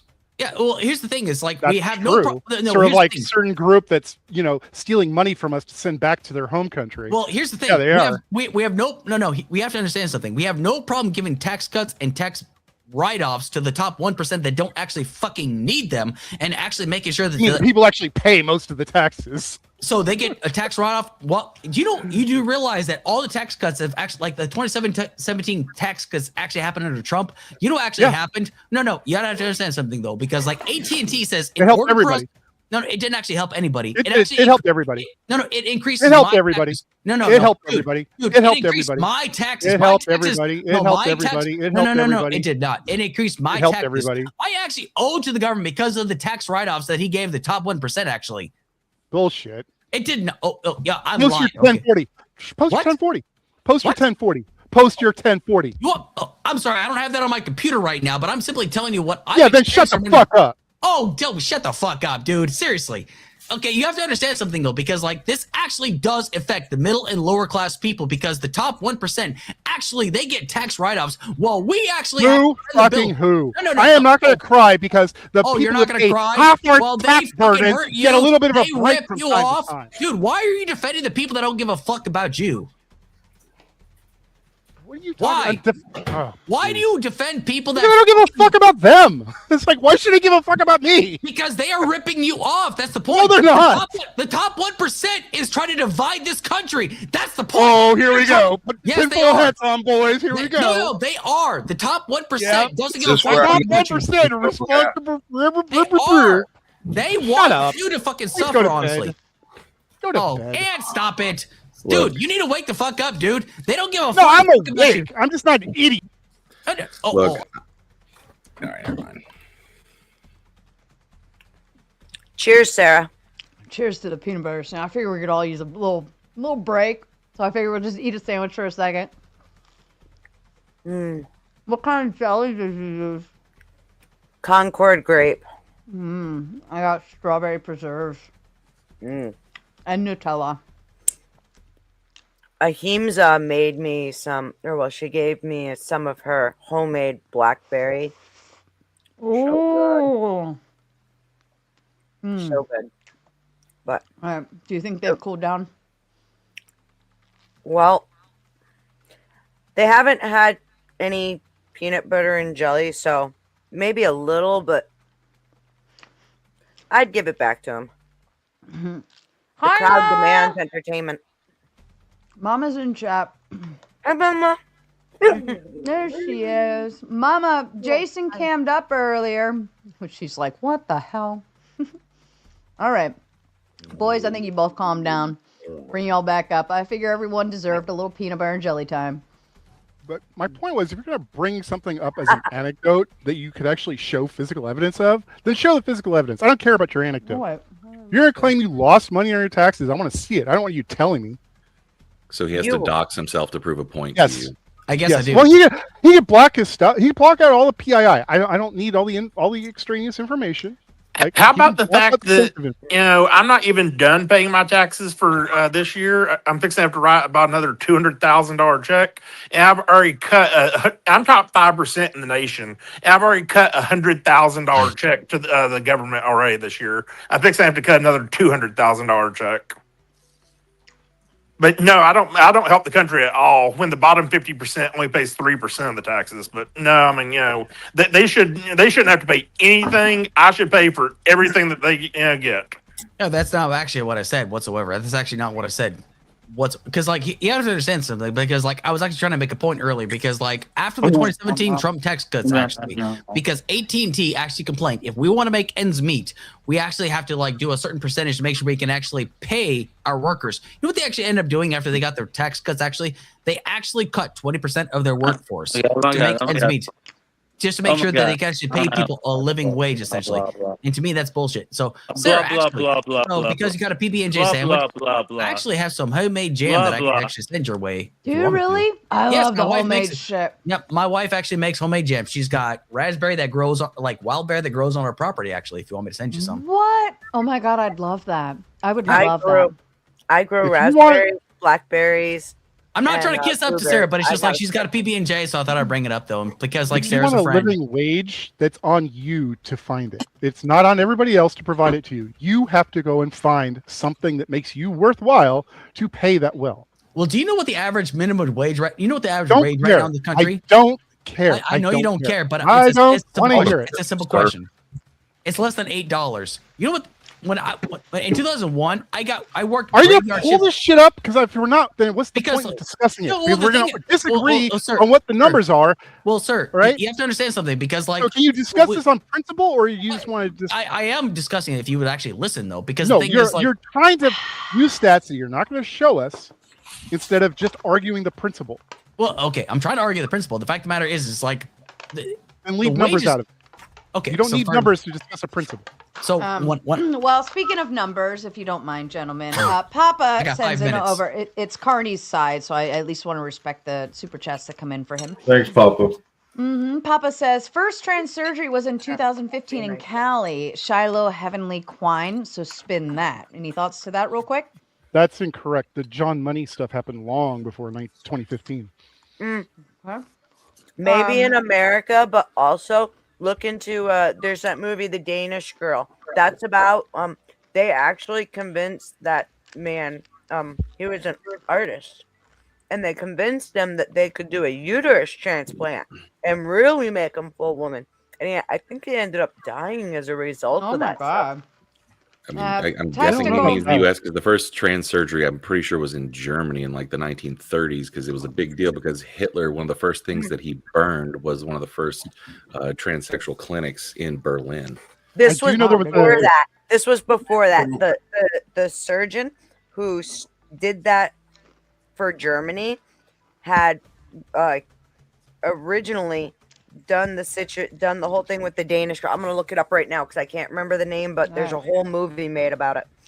And Testicle Johnson, I like that name, getting member for 5 months. Congratulations. Thank you for being here. We love you.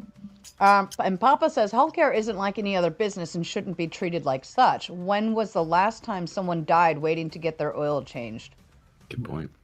There really isn't an emergency room in the country that would make somebody that's literally on the verge of death just die in the waiting room. That's a myth. And for what it's worth, emergency rooms have to take you regardless. You know, whether you have insurance, you have money, or anything. At least you can get in. Like, they have to prioritize care. They only have so many doctors, so many beds, and lots of you. Okay. I have that information, by the way. It was 1920s in Copenhagen, and the artist was Einar Wegener, who then ended up becoming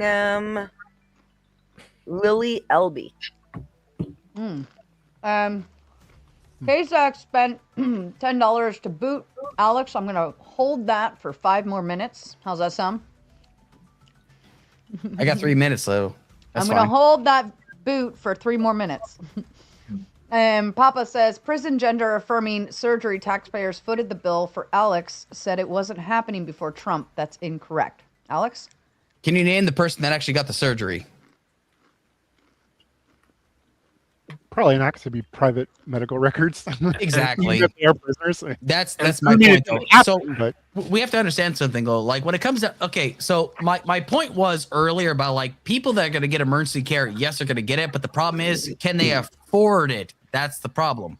It doesn't matter. It does matter because they have to be treated, and medical debt does not get reported to your credit. It's the number one reason why people declare bankruptcy in this country, Ant. Well, Alex, if you actually know what you're doing, you can have all medical care actually written off where you don't owe the hospital anything. But the thing is, also, people are not educated about that. That's the problem. Restructure debt so that you can either be relieved of it or create a way to pay it down. That's the point. People actually end up because they can't. But people actually have to have their houses foreclosed upon because they can't afford to pay their medical bills. Who? I mean, who? It's the number one reason why people declare bankruptcy. The reason why people have to foreclose on their houses essentially because they can't afford it. What do you mean, who? What do you mean, who? You keep saying this, and you're expecting me to accept it. Oh, I'm sorry. Am I fucking full of shit? Are you telling me I'm lying? I don't know if you are lying or not, but you're not telling me anything. Why are you asking who then? You're stating something because you're stating something without anything to support it. You're discussing hospital bills and you're discussing debt collectors. And these are two different people. The hospital sells the debt to debt collectors, and then you have to deal with all of that stuff. Continue. And as I was saying, though, it's the number one reason why people declare bankruptcy in this fucking country. Now, Ant, that's something you and I don't have to worry about. That's something that you and I will never have to fucking worry about because the thing is, why? Because we have the VA right now. That's something that we could actually not have to worry about because but everybody else, except for Jason, because he's taken care of right now. Everybody else in this country is going to have to worry about that. Like, for example, if somebody actually has to go into a hospital, like say, for example, the VA is not going to cover it. Or for example, if you can't go to the VA to get a surgery or something like that, you and I are going to be okay. The average American citizen is going to have to worry about that because that's an exceedingly expensive surgery procedure they got to get taken care of. Essentially, that's something is worrying a human right or something. I'm sorry, what? Worry's human. It's the most human thing you can do. One of. Yeah. Why is worrying something the government should step in and stop from happening? I didn't say that was not going to happen, but the fact of the matter is okay. So Sasquatch, you have to understand something. Is it the government's responsibility? No. Stop. Every time you say you have to understand something, it's repetitive and pedantic and it's Sasquatch. You got to listen though, sir. And let me read this since Alex, you're friends with Sonia. Sonia says, "Shout out to Tesco Johnson. Anyway, I'm going to bed. Happy New Year to Sarah and panelists, and good night." Zonia, you're a saint. You're awesome. So, but yeah, I got to make this quick though. Thank So you, Zonia.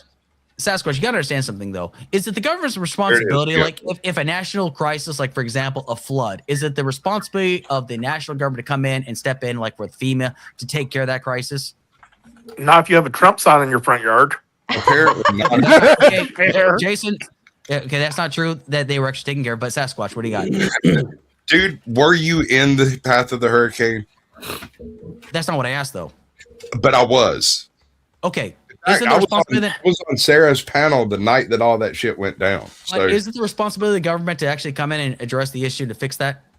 typically it's insurance companies. When the insurance companies go under due to the amount of volume that takes place during national, well, state emergencies, at least, the state steps in first and requests help from the federal government.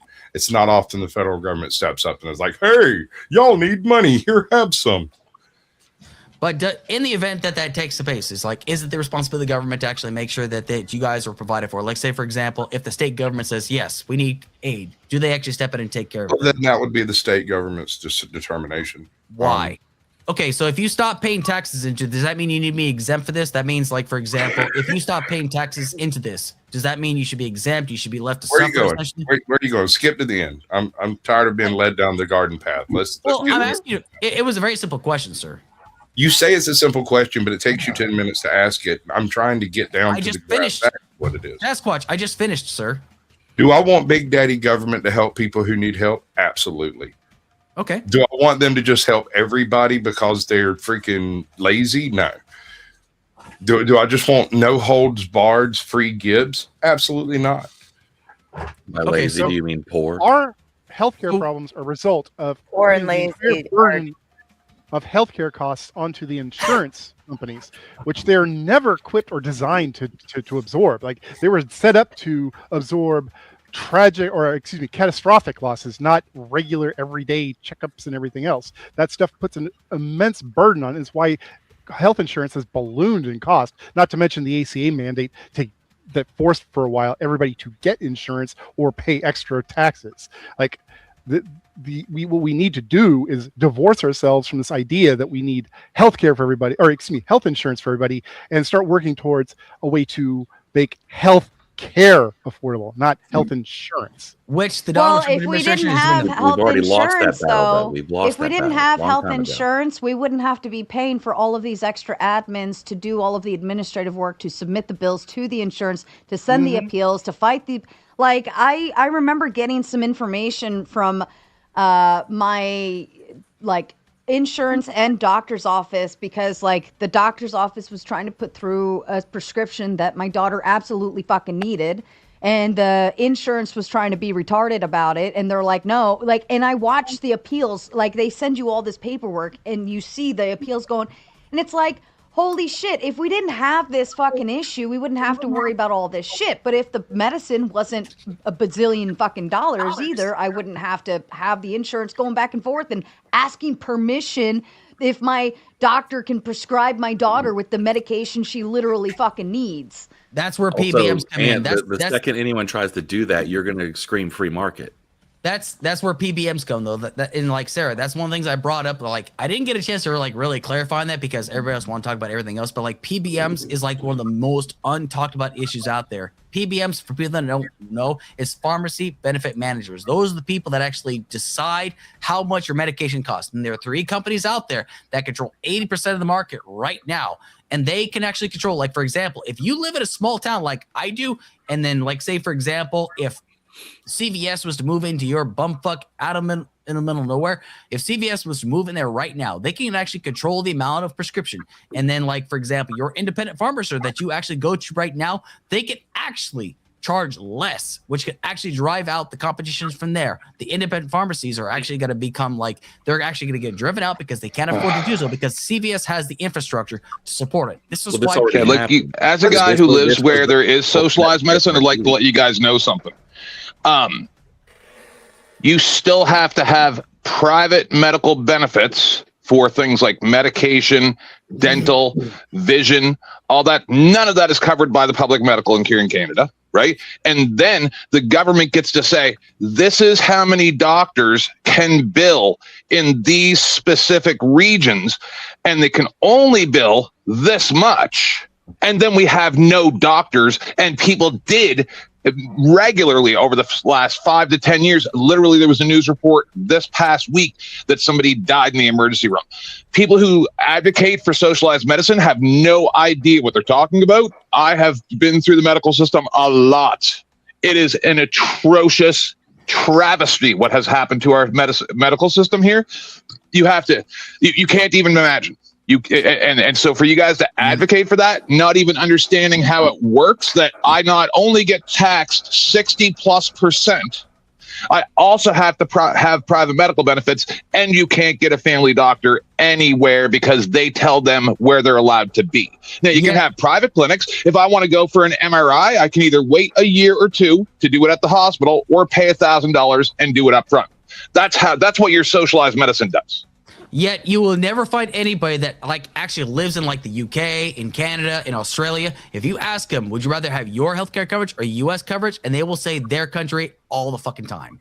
Because the US, right, because they're getting it for free, and then they can go do bum fights and jump bicycles from one fucking building to another, and then I have to pay for it. It's great. Because 10th, you have to understand something, because like in this country, if you can afford quality care, then yes, you're going to get it. But the thing is, the majority of people in this country, in the United States, they can't afford it. That's the point. Like, here's the thing. I'm not saying it. Like, nor can people here, and are dying in the emergency room waiting rooms. Yes. Here too. People die here too. People die. Right, here but are you taxed 60%? Are you taxed 60% off your paycheck? But the fact, it doesn't matter. The fact is people die. It does. Too. It doesn't matter because people. Yeah, because you're not only dying, you're also taxed as well to die. But yeah, people still die. What you're saying is nonsense. No, you like that other people get to be poor too, right? No. Wait. What? What the fuck did you just say? I'm already pissed past my time, so you better speak fucking sense. No, you're right. The government's great. They're gonna. Everything else works so well. They're gonna do great. Just socialized medicine. That's great.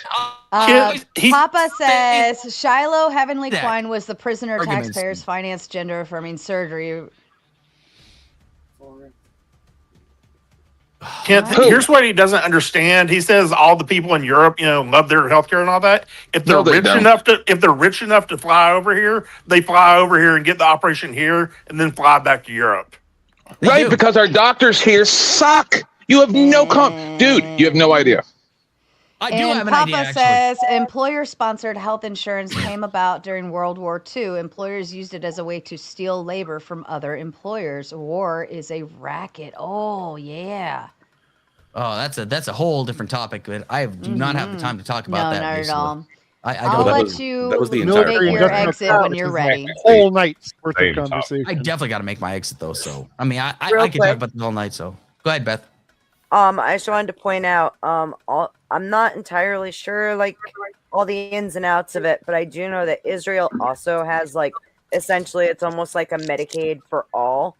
And for people who earn under a certain amount, it's only 3.23% of their monthly income that they pay in taxes for that.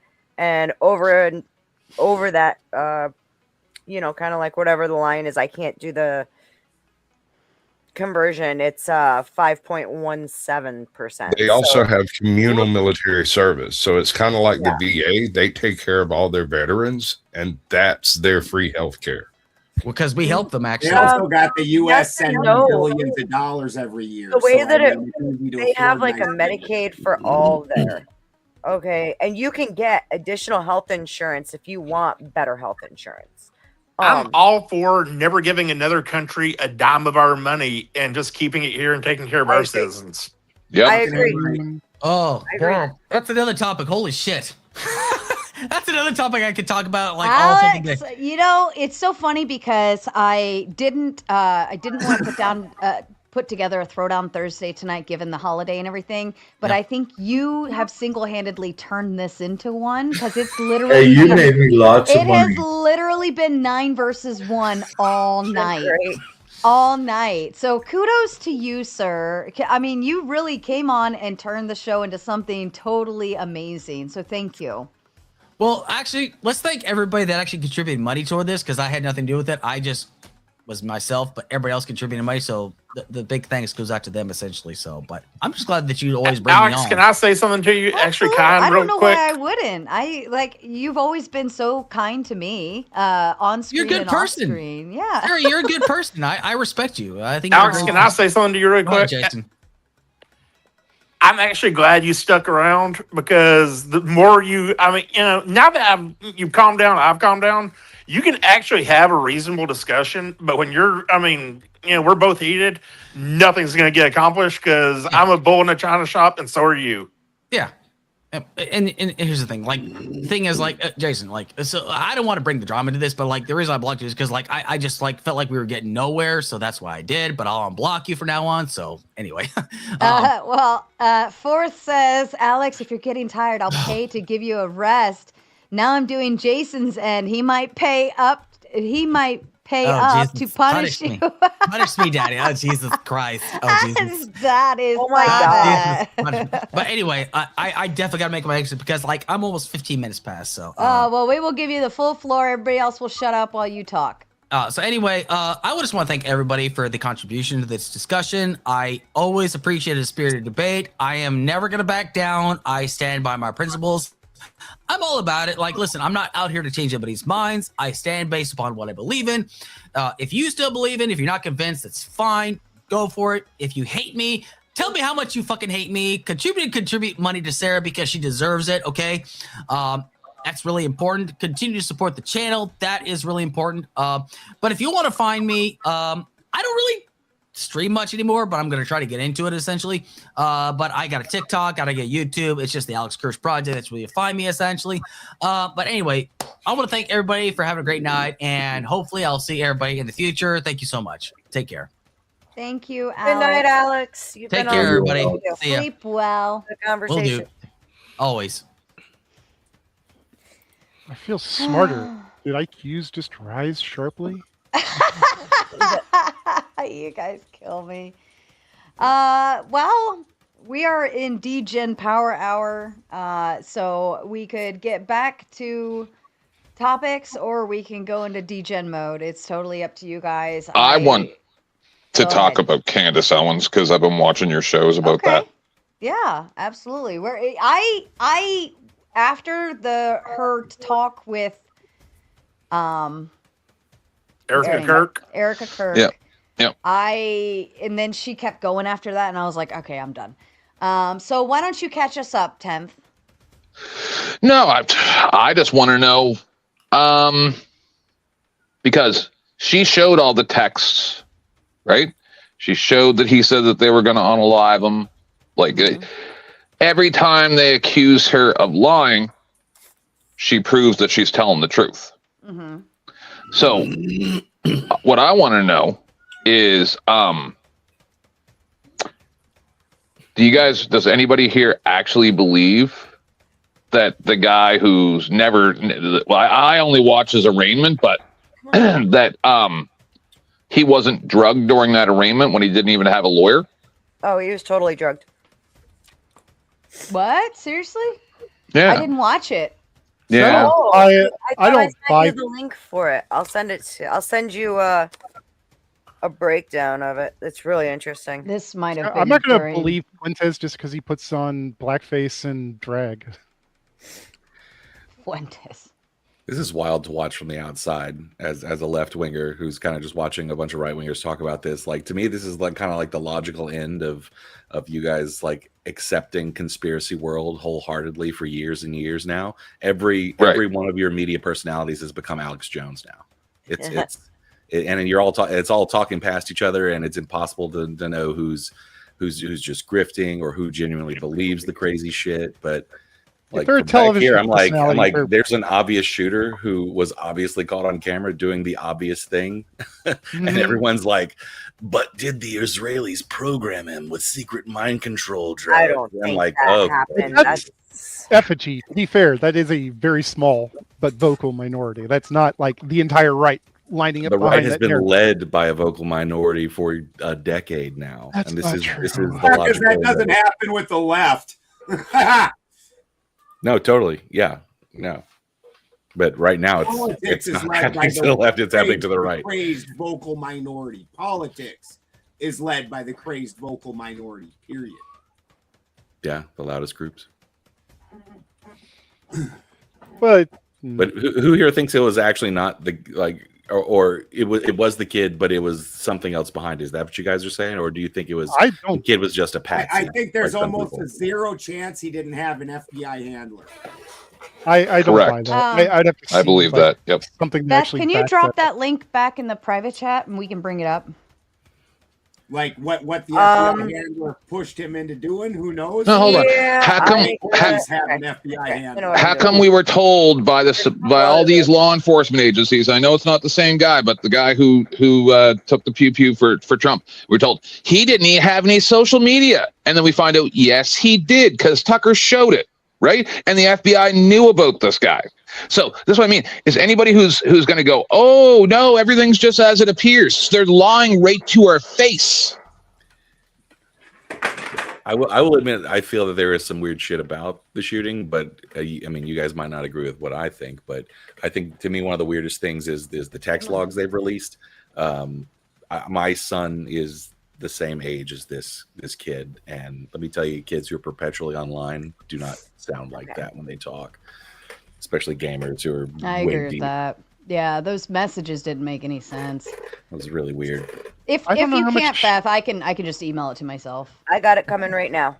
That's what I didn't know the kids. Like, how are we gonna? I don't think any of us did. So how are we gonna say like what's normal for him? I mean, if you are so deep seated into gamer culture that you are going, dude, I am a gamer. No, but if you're no, listen, Ant. If you're so Yeah. deep seated into that, you're going to etch in gamer sayings onto your bullets. Then I expect you to talk like a gamer in your chat logs, because number one, that's what most of those bullet etchings were. They were all lines from video games.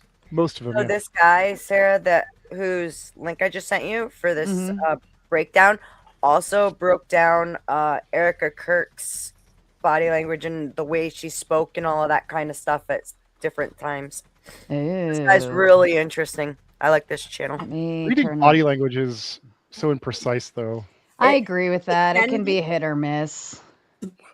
Unless you have a certain number of flags, if you will, or indicators, then yeah, it's pointless. Yeah. You have to have a Papa Penguin over on CARNY'S side says I'm pretty far right from Genghis Khan, and even I think that douche canoe shot Kirk. Kirk wasn't important enough for a conspiracy. I think he. Not really. I mean, my theory. I don't think it's a conspiracy theory from the Israel perspective and all of that. I think it's a TPUSA problem. I'll say that much because I always say who seeks to benefit from Kirk being not alive. Right. After he ordered the forensic audit, it was what, 7 or 10 days, and then he was gone. Exactly. It's not just I that. think it was a conspiracy with all the professors. It's not just that, but by our most reserved right winger being assassinated, that kind of pushes. Like you see a lot of right conservative people that are kind of controlling themselves when the left loots and stuff like that. This kind of pushes the right to act out. You know what I'm saying? Yeah, it's weird. It's weird. It is. But I don't think it's a whole Israel conspiracy theory. All right, we're gonna get through and watch this, do our commentary on it, and then after we get through this topic, then we'll go ahead and shut down. All right, here we go. James Robinson's belief or perception regarding Charlie Kirk's political expression. What's going on, everyone? Welcome to the Behavioral Arts. My name is Spidey, and I use my degree in sociology and psychology, my certifications in criminal interrogation and body language analysis, and my experience as an award-winning mentalist to teach people behavioral analysis and practical psychology on stage and television shows all over the world. This week's case is a doozy. There is so much going on. So Tyler Robinson, the primary suspect in the Charlie Kirk assassination, showed up in court for the first time this week. Now, a lot of news outlets have reported that he was very stoic and non-reactive, and although that's very true for long stretches of this, there are little moments where some emotion and thoughts are coming through, but there's this really massive inconsistency that nobody is talking about, and the only reason I noticed is because I was watching 2 feeds of this hearing simultaneously, and something didn't add up, and from a behavioral standpoint, that distinction is huge. So we're definitely going to talk about that. And finally, a lot of you requested that we talk about the text exchange that was released to the public between Tyler Robinson and his roommate / romantic partner. And we're going to talk about those as well because there's a lot going on in there. So without further ado, let's jump right into the footage of his court appearance. 51403. Oops, sorry. Sorry. Happened to me too. The art 576. State of Utah versus Tyler James Robinson. Could you state your name? Tyler James Robinson. Hold up. First on the nose, why is he wearing a bulletproof vest if he's... No, that's a suicide gown. Okay. Thank you. When you're in jail or prison, that means he doesn't. Yeah, he's on PC. He doesn't have a blanket. He doesn't have a sheet, so that way he can't hang himself. That's a specific thing made for that. It's made to be rip-proof, so you can't tear it up into smaller pieces and make a news. Oh, very cool. Okay, They thank learned you. from Epstein. Well, just interesting. That's why there's no sleeves. Suicide Here, Mr. Robinson. I'm Judge Graff. Mr. Scortis. So, Mr. Robinson, you have a right. Okay, I'm going to need you to pause. This is doctored. I'll tell you right now, this is doctored because I watched it on OG Do Dirties. He did not speak at all. This is a doctored video, but you go ahead. So far, he hasn't said anything, I don't think, right? He did. He just said his name, didn't he? How do you know the other video wasn't doctored? Because it was live when it happened. Yeah. Okay. You'll see. Well, apparently it wasn't. Hold on. I'm telling you, this is doctored. I don't think he said his name. I think that was the judge. Yeah. Oh, really? Okay. All right. I haven't seen him. He said his name also. The judge asked him to say his name, and he leaned forward and said it. Oh, okay. All right. Okay. An attorney to represent you. I have reviewed your declaration of financial status and find that you are indigent. I'm provisionally appointing a Rule 8 qualified attorney to represent you on your case, Mr. Robinson. Mr. Robinson, I also wish to inform you of your right against self-incrimination. Anything that you say in court today could be used against you, and we want to protect your constitutional rights. Mr. Robinson, at this time, you will remain in custody without bail.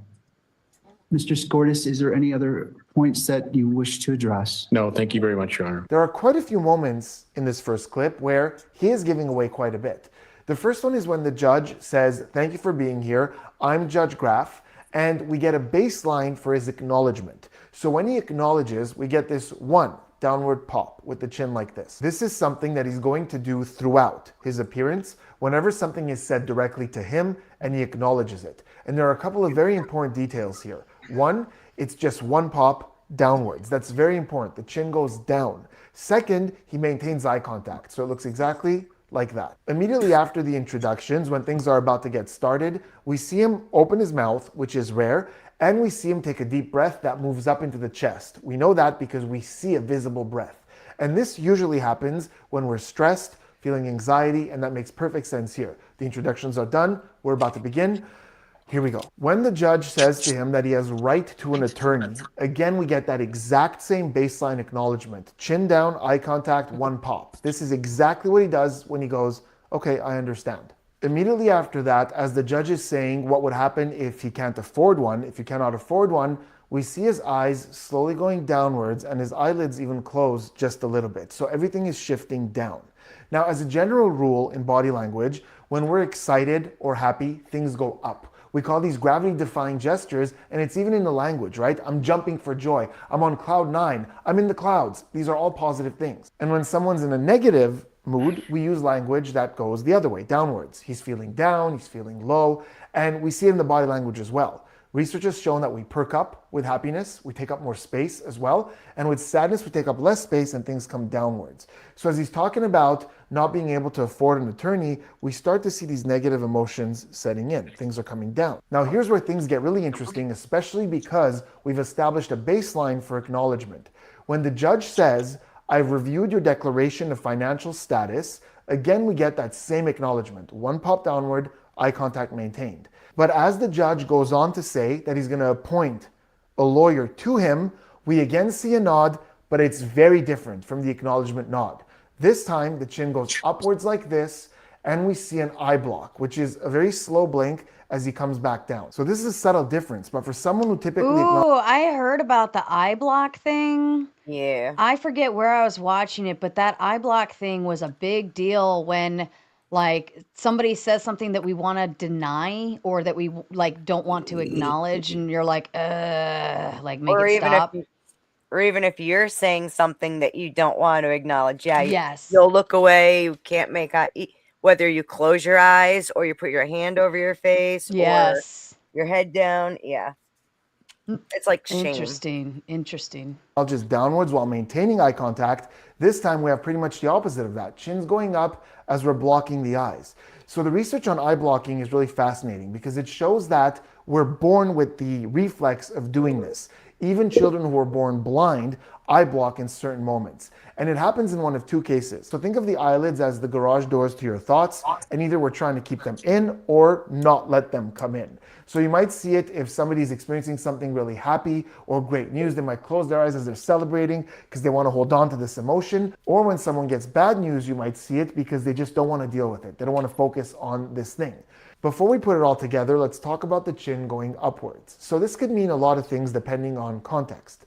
Research has shown that everywhere in the world, universally, when the chin goes up, this happens with pride. When we're fearless or when we're feeling proud, chin goes up. Again, remember, positive, up. But it's also exposing the neck, showing that we have nothing to fear. That's one place we might see it. Another place we very often see it universally as well is when it's not held, but just a quick pop with a throwaway, like a dismissal of something. Very often associated, especially in the Middle East, with the sound like this. So like that. It's like a, no, I'm good, just a throwaway. So in this case, context absolutely matters. Notice how it's happening, just this one pop with this slow blink as he comes back down. And I think the throwaway is exactly what's happening here, especially because we have someone who acknowledges like this. So this is very different with that eye block. I think what's happening is as he's being told about this court-appointed attorney, he's basically going, oh, what's that gonna do? Like, you know, I'm in so deep, like what's that guy gonna be able to do for me? And then notice how right after that, as the judge concludes this whole thought and says, Mr. Robinson, we get one more, that classic acknowledgement like this. So we had the classic acknowledgement, then this different nod, and then the classic acknowledgement again. Normally you would expect, okay, got it, okay. But here it's more like, okay, okay. So we're getting some negativity between those two acknowledgements. Now I want to throw a quick caveat at this and this whole context, because this is an analysis of a reaction. And that's very, very interesting for me because, of course, when we're looking at an interview or an interaction, when the person's speaking, we're getting feedback, we have more confidence on our reads because we know what they're saying, we know what's in their head, and the behaviors are associated to that thought. With reactions, we're not always certain. What if the thoughts wandered? What if he thought about something else when the guy said attorney? We can't really... What's that? Did somebody say something? I thought so, but I don't know who. Wasn't me. Anybody trying to talk over there? Not Okay. me. All right, We just, won't just making sure. say anything about stuff we've seen up to date, or are we just going to keep going? We'll keep going. No, but keep in mind, this is literally my wheelhouse. It's where I got my 50,000 hours of practice of reading people because my career for over 18 years has been to bring people up on stage in front of an audience and I look at what I see and I start feeding things about themselves, and I'm looking for these little micro gestures as I'm talking to adjust my read. And my job is to look for those little distinctions, know what they mean, call that meaning out, and have the person go, oh my God, how did you know that? And the audience applauds. So I'm constantly looking for these little shifts and distinctions. So what I do mentalism is a mix of trickery, but in the cold reading aspect has a lot of exactly this. And if I Yeah, I mean, if you bluffed him and just maintained absolute eye contact, didn't move, didn't do anything, like you'd actually throw him off. Or if you gave cues that were specifically outside of what he's expecting, then you could throw him off even more. But you'd have to the audience to come up and be there for him to identify all these things he already knew. Yeah. Yeah. She could be a plant. I don't know. So what you're saying is when you're talking to them, just become a big old taco. Hold on, you're all talking at once. I can't hear you. He's friends with guys who were former special forces that taught people how to avoid interrogation and how to brainwash people. So, like, I mean, these guys. If I'm friends with someone, does that mean I get their skill set? No. You're right. Because I'm friends with a lot of special forces people, and I don't have their skill set.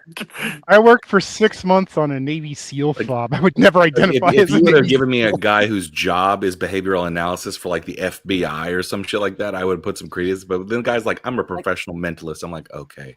He's really good friends with Chase Hughes. He basically follows people's eye movement. That Is all means he nothing. does. I'm good. I could be good friends with a pope. It doesn't mean I'm a fucking holy dude, right?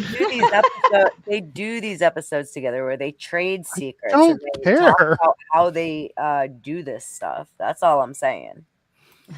Fair enough.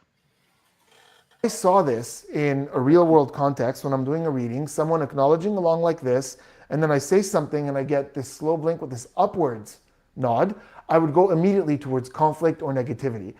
I'm sensing some kind of conflict here. There was a negativity. Did you guys get into a fight? And with pretty high confidence, I would go down that path. Something is different in that nod. When the judge says anything you say can be held against you, we see some stuff with the lips. So the lips go downwards like this with a bit of tension, and that happens twice. And this is one of those cases where I can't tell you with 100% certainty what is causing this. I know that online we often see comments from people like, oh, this means this 100% of the time.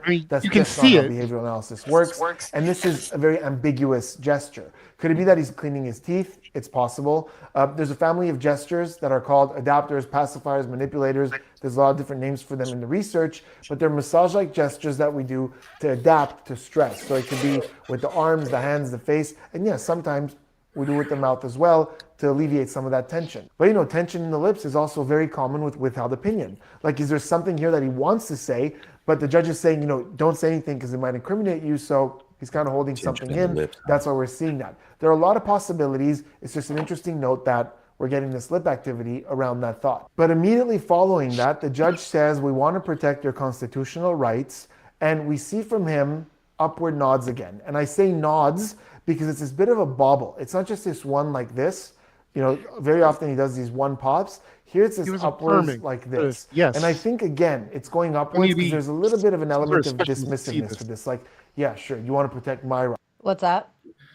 Oh, he's going on overanalyzing some of this. Like, yes, he's clearly nodding. He was agreeing with what the judge was saying. Like, also, my big problem with this so far is that this guy is taking what he knows about normal people in normal settings who have lived normal lives and how they react to things to a person who is obviously mentally disturbed, who has probably been in solitary for a few weeks, who is probably, maybe even what you guys said, maybe even drugged. Maybe that's what he's trying to prove. But I just don't see the one-to-oneness of being able to read a normal person and then trying to attribute all of those normal things that you pick from regular people's interactions to someone who's obviously off kilter from a normal mental perspective.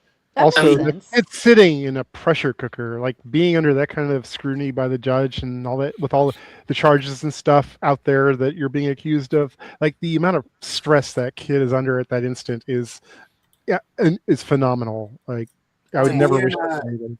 To be in a suicide gown, you have to be isolated. There's no two-man suicide watches. You're yourself if you're on suicide watch. Unless you know all the variables, you can't. I mean, you can't read somebody unless you know all the variables, and I mean, there's no way he can know all the variables just off a video. He's clearly never interviewed this guy directly, so everything he's basing this off of is just very general patterns that he's observed, right? Like reading somebody's horoscope. Pretty much. I mean, that's about he's maybe slightly more valid than that, but not much. But I mean, like you could apply generalities to anyone, and they'll make sense when you think of it that way. I mean, like Sarah judging Aquariuses. I mean, all y'all fucking Aquariuses suck. You suck.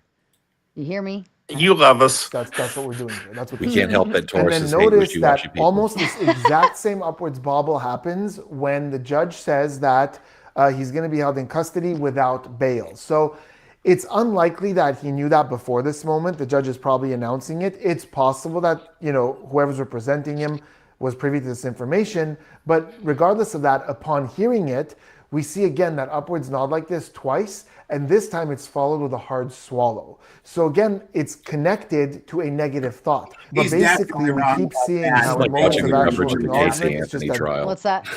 The bail hearings already happened. He's definitely already wrong. He's definitely wrong about that. The bail hearings, the very first thing you get. That's true. Effigy? I said this reminds me of like people watching the coverage of the Casey Anthony trial on those like alter news channels, where they sit there for hours and being like, look at her face whenever the judge talks about her children. That's the face of a murderer. Yeah, I don't buy that shit either. So downwards one pop, and then in more negative emotions or in conflict motions, we're getting more of these upwards ones. I do want to talk about a few things here contextually, and one of them is what he's wearing. So that's a vest that they put on suspects who are on self-harm watch. So it restrains the arm so he can't hurt himself. So that's what he's wearing. Maybe lets us know that he either alluded to self-harm or they have reason to believe that, he might be thinking about that, and they have him wearing this thing. Now, some people online have speculated, because he's wearing this vest, that he might be sedated or medicated. And maybe that's why we're not seeing too many reactions. But I think what those people are doing is that they're connecting this kind of vest to psychiatric facilities. But that is not where he's coming from. And so I asked a lot of my friends who do exactly this for a living, work with courts, prisons, jails, at evaluating criminals, and they all said with zero disagreement that it's very unlikely that he's sedated or medicated.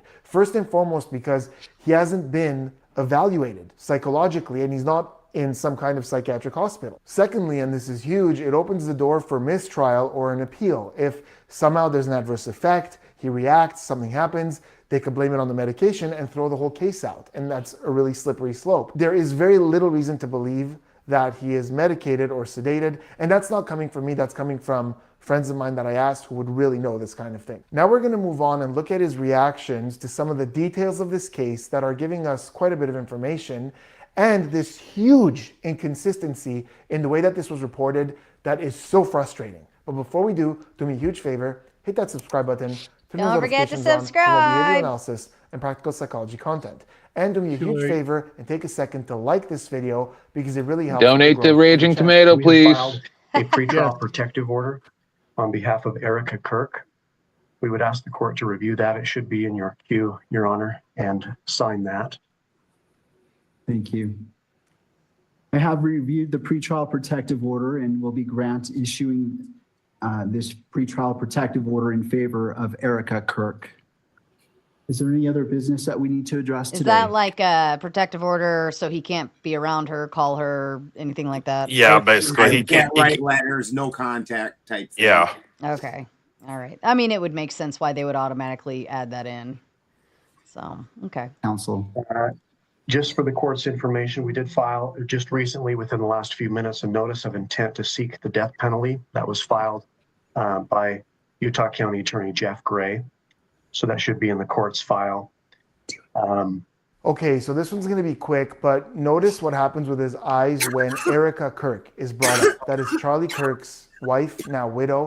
And you'll notice with Tyler, the moment that the name is brought up, his eyes go to the left like this. And this is something he very often does when he's trying to recollect or remember data. So often when dates come up, notice how his eyes go to the left Or when people come up, he does this as well. And I know there are a lot of sources that say like, oh, this way is real recall. So when you see someone, go that way, it's a lie. And this way, I don't really know. But all that has been disproven. Even the people who first said that in a book were like, no, it's really not reliable and you need baseline. So yes, if you know that someone, every time they recall, go this way, and now all of a sudden they're going that way, you can ask yourself some questions, especially if there's other stuff going on. But there is no consistent pattern that has shown that this always means truth, that always means deception. Think about it. If that was the case, trials or interrogations would take seconds, not days or weeks, because the moment that's somebody actually a went good the way point. whatever lie is.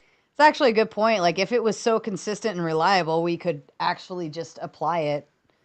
Like detectives could actually come out and say, all right, did you kill this person? Yes or no? And, or, whatever. And if they knew that 100%, if they turned their eyes to a certain side or something, like you wouldn't even need a trial. I think it's funny that he undercut his own argument, though, talking about baselines when he doesn't have a baseline with Taylor. Right. And like that was my point, right? Like a psychopath will be able to mimic being normal, right? If there's a normal that you can be told. So, but it doesn't necessarily mean that they are, right? So like when you're asking and looking for normal things from an abnormal person, it didn't make sense to me. And I mean, no two people are going to act the exact same in this, that situation. I mean, every single person's going to act differently. I don't care if you study 1,000 people, you're probably going to get 1,000, probably 900 different reactions from it. Yeah, that's fair.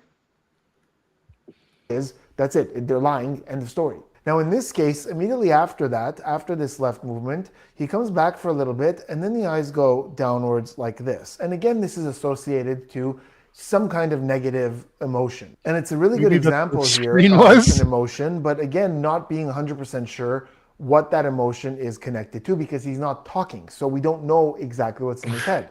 Because what's being discussed is the protective order against Erica Kirk. So is this negative feeling towards Erica Kirk? Is it towards the protective order? Is it towards what happened to her, the position she's in? It's really hard to know, but there is a moment of negative there. The thoughts go downwards. Now notice what happens when the prosecutor says that they just filed, a couple of minutes ago, a request to go after the death penalty. And if we look at Tyler, all we see is that upwards bob like this. And this is where I love behavioral analysis because we looked at the details of his head bobs, and we know that acknowledgement is more like this, and this tends to happen in negative moments. So we could see that there and go, okay, it's happening again. But besides that, there really isn't much going on with him. Like imagine if you were on trial and the prosecutor said for the first time that they're going to go after the death penalty. You would expect some kind of reaction to that, right? Eyes opening up in fear, looking around, some kind of pacifier, adapter, like, oh my God, they're going after the death penalty. And with him, we're just getting this upwards nod. I feel like he would have already known that they were going after the death penalty. I was fixing to say, I think it was pretty well known that they were going to go after the death penalty by that time. So yeah, I don't think everybody remember, this is a few weeks old. This is the first arraignment. Yeah, but like he would have already known all of this information early on. But I mean, if you're from, but he wouldn't know that because he doesn't have a lawyer at this point. That's not true because if you're from a state with the death penalty like I am, and you go and do what he did, you're pretty well getting put on the death penalty. But even at that, though, like I don't think this is the first time he's aware of this. I mean, even in an arraignment, like you already are pretty well aware of all of this stuff going on. And his family friend supposedly was law enforcement or whatever. So I mean, he's been raised around law enforcement, so the punishments in your state. I believe that the attorney general stated like in that first week that they were going to seek the death penalty on this. So that was a pretty given thing. Yeah, I think he already knew that. At this point, it's just a matter of formalities doing the arraignment. I mean, it's kind of like in Texas. We have a case that's gonna pop up next year from a kid stabbing another kid, a track mate, and he was 17 whenever it happened. But they're charging him as an adult. They can't give him the death penalty because he was 17, but they can give him life in prison. So I remember that one. Yeah, I remember that one. Yeah. The court case happens in June. Wow, that's such a long time. They did it because the twin brother, the person who was murdered, graduates like in April or May or whatever. So they're allowing him to get out of high school before the trial starts because they're afraid of the backlash it could cause that high school. Well, that's because that kid got a whole big donation thing. Over $1 million. Yeah, and then by contrast, that white lady that called that little kid the hard R, you know, on the playground also received like $1 million in donations. So there was this real race tension that went on surrounding that whole thing. Well, Ben, the family the kid who got murdered in Texas, his family's been swatted like 7 times since her son was murdered. Like the supporters of that kid who did it, swatted his family like 7 times. That's shit's disgusting. wild. That's disgusting. Which we know he often does in negative moments, but besides that, like, he's keeping it together pretty well. So I don't know what that is. Is it that he doesn't care? Is it that he doesn't want to show weakness, that he's keeping it together like really well, besides this slight nod that we know is negative because we've been watching him really close? I don't really know what this is, but he's keeping it together pretty well. At least he admits it. Tyler James Robinson committed criminal homicide in the physical presence of a child younger than 14 years of age, with knowledge that a child was present and that may have been seen or heard the commission of the criminal homicide. Victim targeting enhancement in violation of Utah Code annotated 76-3-203.14 sub 2. Tyler James Robinson intentionally selected Charlie Kirk because of Tyler James Robinson's belief or perception regarding Charlie Kirk's political expression. That concludes reading the information. Mr. Robinson, this case is set for September 29th at 10 a.m. It will be a waiver hearing. So there isn't much to talk about here. And that's the whole point, that there isn't much to talk about. Throughout the reading of the charges, he was very, very stoic. And I first saw this in short form on social media, I think Instagram. And I was looking at it and I was wondering that the clip that I saw, was this a picture of him while the judge is talking? Because there was stretches where we barely see anything out of him. So the event was mentioned. I mean, what court case is fun? Like, what court case are you like? It's boring. You know what I mean? In terms of reactionary, there's nothing to react to. Especially when this is just a formality. You already know what's going on. You already know like the depth of it. It's like, okay, I have to sit here and listen to this man tell me what I already know. Okay, thank you. I mean, stoicism, I don't even think it's stoicism. It, to me, just looks fucking bored. At this point, he would have a public defender. He's probably in a little bit of shock. Like, he knows he's hammered duck shit right now. And, like, what is he going to say? I'm not sure what they want him to say here or do, though, because, like, it's not like they're asking him questions. They're just going through court procedures right now, and his lawyer probably told him just to shut up and just nod and say yes or no, sir. Exactly. Yep, 100%. And how old is this kid? He's a kid. I'm telling you, the judge said a minute ago he does not have a lawyer presently. You have to have one even to go through arraignment. Like, he'd still have a public defender up to Nope, they arraigned him with no lawyer. I'm telling you right now. No, they didn't. My guess is Canadian, that not some American. public defender told him a little something, though. Just because he's not specifically assigned a lawyer, when you go into court, if you don't have one, on the day that you either originally plead guilty or not guilty, and you go through your bond hearing and all that, they assign you, and the public defender's office knows that you're getting assigned, and they have somebody there that's like, hey, I'm not your guy, but you're getting assigned to the office. Sit down, do this, and be at the office on this day next week or whatever. I'll handle all the stuff from the initial arraignment, like your bail getting set and everything. But they wouldn't recognize him as his lawyer here because going forward, they won't be. right. Unless they are, but I don't know. I think the way they described earlier is his legal fees would be paid for by the state, meaning he could get a non-public defender to represent him. Mm-hmm. Maybe I'm misunderstanding that section of the law. Oh, yeah, you may be right. Like where he has some selection in the mix there. Well, right. And also it's I think because of the type of and nature of this case, right? They're not going to assign somebody fresh out of law school to defend this guy. Like he needs somebody who's got some experience handling, criminal cases, especially high profile murder cases, Right. Because I'm at the end surprised. of the day, I'm surprised he's even. He says I'm surprised he's even going through court though, because didn't he admit to it?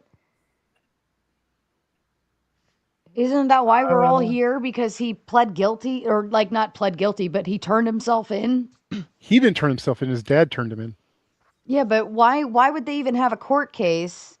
Why wouldn't they plea him out? They're not going to go for a plea deal when they think they have you that dead to rights. Yeah. They want to make an example of on a this kid. show with this one. It's also way too early in the process for a plea. Way Also, too early. He doesn't even have a lawyer. They just said they would appoint him one. Also, considering this is a pretty high profile case and who's with, do you really think they want to put up the backlash of a... You must be Canadian. Well, what I'm saying is, even if a plea deal was getting life, right? Life versus the death penalty. Right. If the death penalty's on the table, I would plea out to a life, Sarah, without parole or something. You realize that Erica Kirk would have to agree to a plea deal. Yeah, No, that absolutely not. Absolutely No, because it's the state that's prosecuting. Absolutely not. No, they asked the victim if they want to try to plea it out. Yeah, and Absolutely the judge will ask the victim's family, are you aware of this plea deal? Well, why are wouldn't you she? okay She with forgave this him plea publicly. deal? And he will give them the chance to give their piece. And if he sides with the family, he can deny the plea deal. Victim testimony.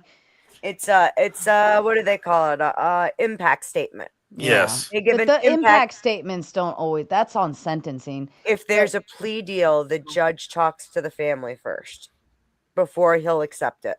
Always in this kind of a case. Well, I'd imagine even life without parole versus a death penalty would be better. Think about it this way. What if they decided that what if they decide to give him a plea deal of manslaughter? Okay, and then Erica Kirk is like, what the fuck are you doing? Yeah, but she's not the state, though. At the end of the day, the state still says, look, this is what we got. This is what we... And this is between the lawyers negotiated. If the lawyers negotiated, the judge is more likely to be agreeable if they worked all this out beforehand. And also from what likely. Well, and also from what I understand, it's going from state charges that they've also tried to press federal charges on him also. Yeah. Also, there's these are, like you said, state charges and federal charges, meaning the party of interest is the state or the feds. Like, just because Erica's wife of the victim doesn't mean she's the plaintiff. She's not. Right. She's, No, that's not what I'm saying. What I am saying though is that the last thing they want is a bunch of wrongful death suits popping up everywhere, or her coming after, creating, huge backlash for that court system and the district attorney and everything else. The judge always makes sure the family... Look, even when my ex-husband just stole my fucking identity, they had to make me aware of the plea deal that they offered him. Well, but that you were the direct victim in murder trials. In this instance, she's the wife, right? She's still a victim, but she wasn't the one that got killed or harmed. Well, exactly. Right? She's the one that's it's not about the victim so much as it is who is impacted the most, right? Right. He's gone, so now she takes over everything that was in his name, essentially. Yeah, I think overall, if they're going to go for a plea deal, the prosecutor will work that out with the defense attorney, and they probably won't just let a bunch of shit slide, right? Especially if this has federal charges and all those other things on it. But like I said, it's probably just the difference between death penalty and life without parole. Like, that's probably the closest he'll get in terms of a plea deal. Well, the other big factor to look at here is most states, they're more agreeable to a plea deal because the state doesn't have money. Jury trial costs like $250,000, and a lot of these places just don't have that much money. If you've ever looked into it, if the first 2 weeks everybody tried to take their case to trial, they'd bankrupt almost every county in the country for the rest of the year. Like they would use up their whole budget in 2 weeks. But Utah, they've got a lot of money. This is not going to be an issue for them at all. That's a ton of money right there that he's up and facing, and they're going to make an example out of that guy. Yeah, the Mormon Church. The Mormon Church kind of makes sure that Utah has plenty of money. Yeah. There is also the possibility that he could be like, give me something better than just life in prison, and I'll tell you who else was involved. And if he could establish that, he could get a better deal. But he'd have to establish that claim before. But that's only if they have an interest in it. They have to have an interest. There'd have to be evidence, like strong evidence that there was another person, and the key would be his testimony. Otherwise, him just saying there was another person is completely worthless to them. Oh, sure. But I mean, he could be like, so-and-so paid me to do it. Well, that's not necessarily true. That's not necessarily true, because supposedly there's chat logs from some website. I can't remember which one, but anyway, that they were basically discussing it. Yeah, was it Discord? But there were chat logs for like discussing what was going to happen like weeks before it actually happened. I'm just throwing out possibilities in these situations. Not that any of them are probable in this situation. All I was saying, Jason, is just saying I'll give you a name really isn't worth much if that name isn't somebody that's a person of interest to them already. Oh, exactly. Oh, sure. And on top of that, they'd have to be able to establish some kind of proof to what they're claiming. Exactly. Yeah, exactly. Why, I mean, it's like it's so hard to believe that it's just one lone dude. I just don't get this. I know. I think it is. It isn't unbelievable to me. I think this is actually more normal, for this sort of thing than people want to admit. In a country where guns outnumber the people, eventually the guns are going to end up in the hand of someone who is going to turn it towards someone they don't like. Exactly. Oh, I mean, it's like Kirk said it like a few weeks before he died. Like that was going to be a natural outcome of the society we live in. It's like the other case in Texas where they went and ambushed ICE facility or whatever. They've already, they arrested all of them pretty well that night, and they're all cooperating with the feds because they're taking the death penalty off the table for them if they'll cooperate with them. But I mean, I think they're all going to end up with get life in prison is what they're going after, but they're taking the death penalty off for cooperating. That's fair. All right, let's push play. The children were mentioned, and throughout this entire thing, we're getting nothing. And all this is very interesting to me because there are a lot of theories out there. Some people believe he did this. Others believe he must have had some other people helping him with this. Some people believe he had nothing to do with this. But despite all that, whatever the case, I would expect to see some kind of emotional reaction to what's being said here. Like, for example, I know that almost anyone I've talked to about this event, regardless of where they fall on the political landscape, when they think about the children, Charlie Kirk's children being there and witnessing that, almost everyone gets a sad reaction to that. And anytime I think about it, I think about my own family and my own kid and this kind of thing happening, and I get really sad about that as well. So even whether he did this, whether he didn't do this, whether there was other people, why is there nothing happening when the kids are coming up? It's very possible, whether somebody else advised him or he thought of this himself, that he's under the impression that he shouldn't react to anything because it could be an admission. So he told himself, just sit there, glaze over, give him nothing, because otherwise they can use it against you. Or those guys on YouTube who look at your body language are going to be like, oh, look, there's guilt there, so he must have done this. So I don't know. Maybe he's making a conscious effort to not give any reactions. And that's exactly where this gets really interesting and frustrating. And I discovered something that no one else has talked about, and I don't blame them, because what happened to me was very specific. So what happened is I first saw it on Instagram, and I said, wow, this guy's not giving him anything. And then when I was going to do this analysis, I went on YouTube and I searched for the whole footage, and I came across the version on ABC News. And as I was watching it, I saw something completely different. Watch this. Tyler James Robinson intentionally selected Charlie Kirk because of Tyler James Robinson's belief or perception regarding Charlie Kirk's political expression. That concludes reading the information. Mr. Robinson. Please tell me you notice the difference. In this version, when the judge said that Tyler intentionally selected Charlie Kirk because of his belief or perception of Charlie Kirk's political expression, as he's saying that, as he's saying because of Charlie Kirk's political expression, we see Tyler nod downwards, the same way he does when he acknowledges things. And in that moment, I'm looking at that going, wait a second, like this whole time he was stoic, and this one moment where in this slip up where he's going, yep, that's why I did it. Kirk's political expression.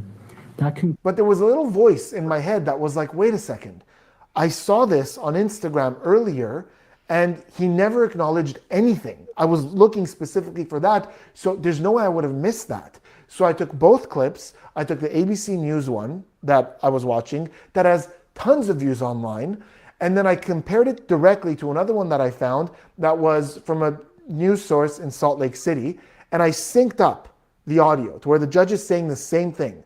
And I looked at Tyler, and it wasn't the same thing. In the local one, in the Salt Lake City one, all the charges are read, he doesn't react, and then when the judge says that concludes the charges or whatever, when he's done, when he's concluded, that's when we see the acknowledgement like this. So Tyler goes, good, okay, we're done, I get it, acknowledge. So I'm gonna play them side by side. I'm gonna show you this clip, and on the right, the little box, that's ABC. To me, this like affirms the media is dirty. That's what I was trying to tell you. This is edited. Dirty. News, and you'll even hear that the audio is synced. And on the left is the one from the news station from Salt Lake City. And look at when that nod hits. On ABC, it's an acknowledgement to the charge. On the Salt Lake City one, it's an acknowledgement to we've concluded. Because of Tyler James Robinson's belief or perception regarding Charlie Kirk's political expression. That concludes reading the information. Mr. Robinson. To clarify, in the beginning, they were both synced, and it seemed like the responses that he was giving were timed well. What's up? Dirty. Oh, yeah. That's fucked up.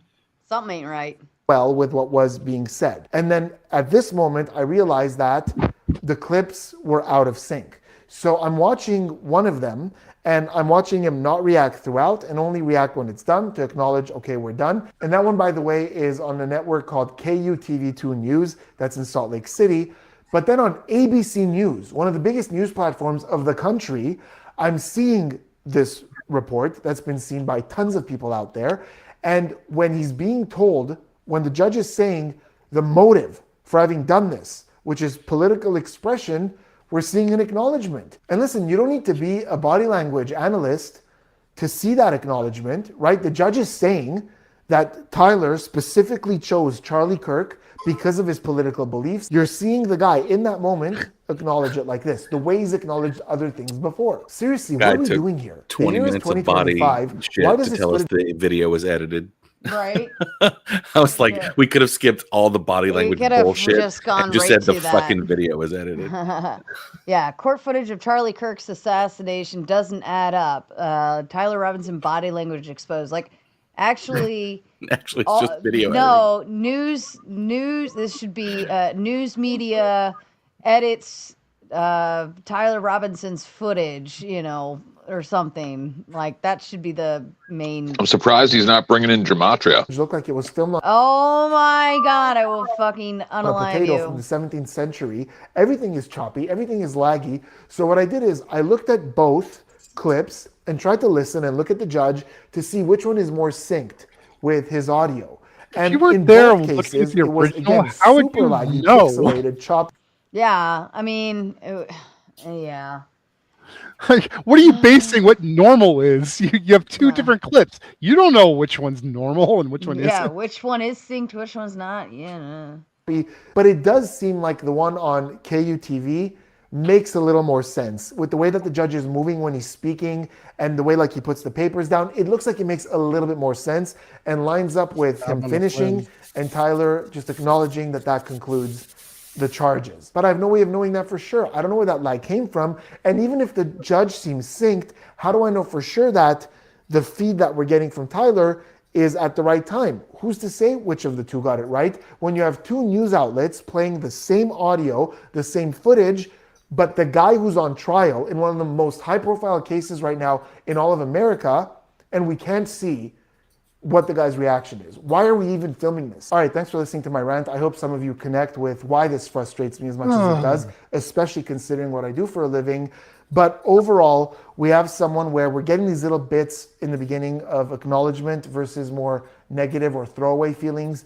Then we're having someone who's pretty non-reactive for a long stretch while the charges are being read. We're not seeing any emotional spikes in places where we would expect them. Surprise, fear, a little bit of anger maybe, some sadness. These are all universal, so we would see little signs of them. We're not seeing those, which indicates to me that he's making a very conscious effort to not let anything slide, because even if you weren't much of an emotional person, we would still see slight reactions to stuff. So it takes a lot of conscious effort to not give anything, so I think that's what's happening. But now let's move on to this text exchange between him and his roommate, who's also a romantic interest, and a lot of people are talking about this text exchange and some weird elements to it. So let's go through them, and I'll kind of highlight a couple of things that's out there people are talking about that I agree with, and then some other things that I noticed that are very bizarre to me from a behavioral standpoint about these texts. Okay, so the roommate's name is reportedly Lance Twiggs, and these are their texts. And on some news sources, it's presented like actual texts.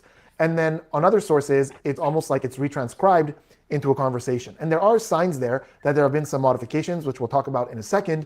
But let's kind of read through this to get a bit of a vibe as to what's going on. So it starts with Tyler saying, drop what you are doing, look under my keyboard. And then there's a note there that says that the roommate looked under the keyboard and found a note that stated, I had the opportunity to take out Charlie Kirk and I'm going to take it. So there was a note that declared this, and the roommate comes back with what? With all these question marks. You're joking, right? More question marks. Then Tyler responds with a bunch of details about where he is and he's got to get his rifle. And he says, to be honest, I had hoped to keep this secret till I died of old age. I am sorry to involve you. In a moment, we'll come back to some of the wording here that's interesting. But I really want to talk about something that immediately for me was a question mark. And it's the fact that he's saying, I had hoped to keep this secret till I died of old age. So first of all, if he wrote a letter that we saw above that he left for the roommate to reveal his plan, and if at this point he wasn't caught yet, because we know that at this point when they're texting, they weren't onto him yet, he hadn't confessed yet, why is he confessing? If he had hoped to hold on to this secret, why isn't he? What is forcing? Yeah, that doesn't even make sense. Does that make sense to anyone else? Like, well, hey, I think that devil's advocate are the only thing that really piques my eyebrows in the whole situation. They just don't sound like a kid who plays games for. But devil's advocate, he's a crazy person, right? So he's covering all bases. The only thing I can see is he's covering all bases in case he does get caught while trying to grab the gun. But if you're caught, it doesn't matter. Then the secret's not a secret. That is true, I guess. So that's what I'm saying. Like, I hope to keep this a secret until I die of old age.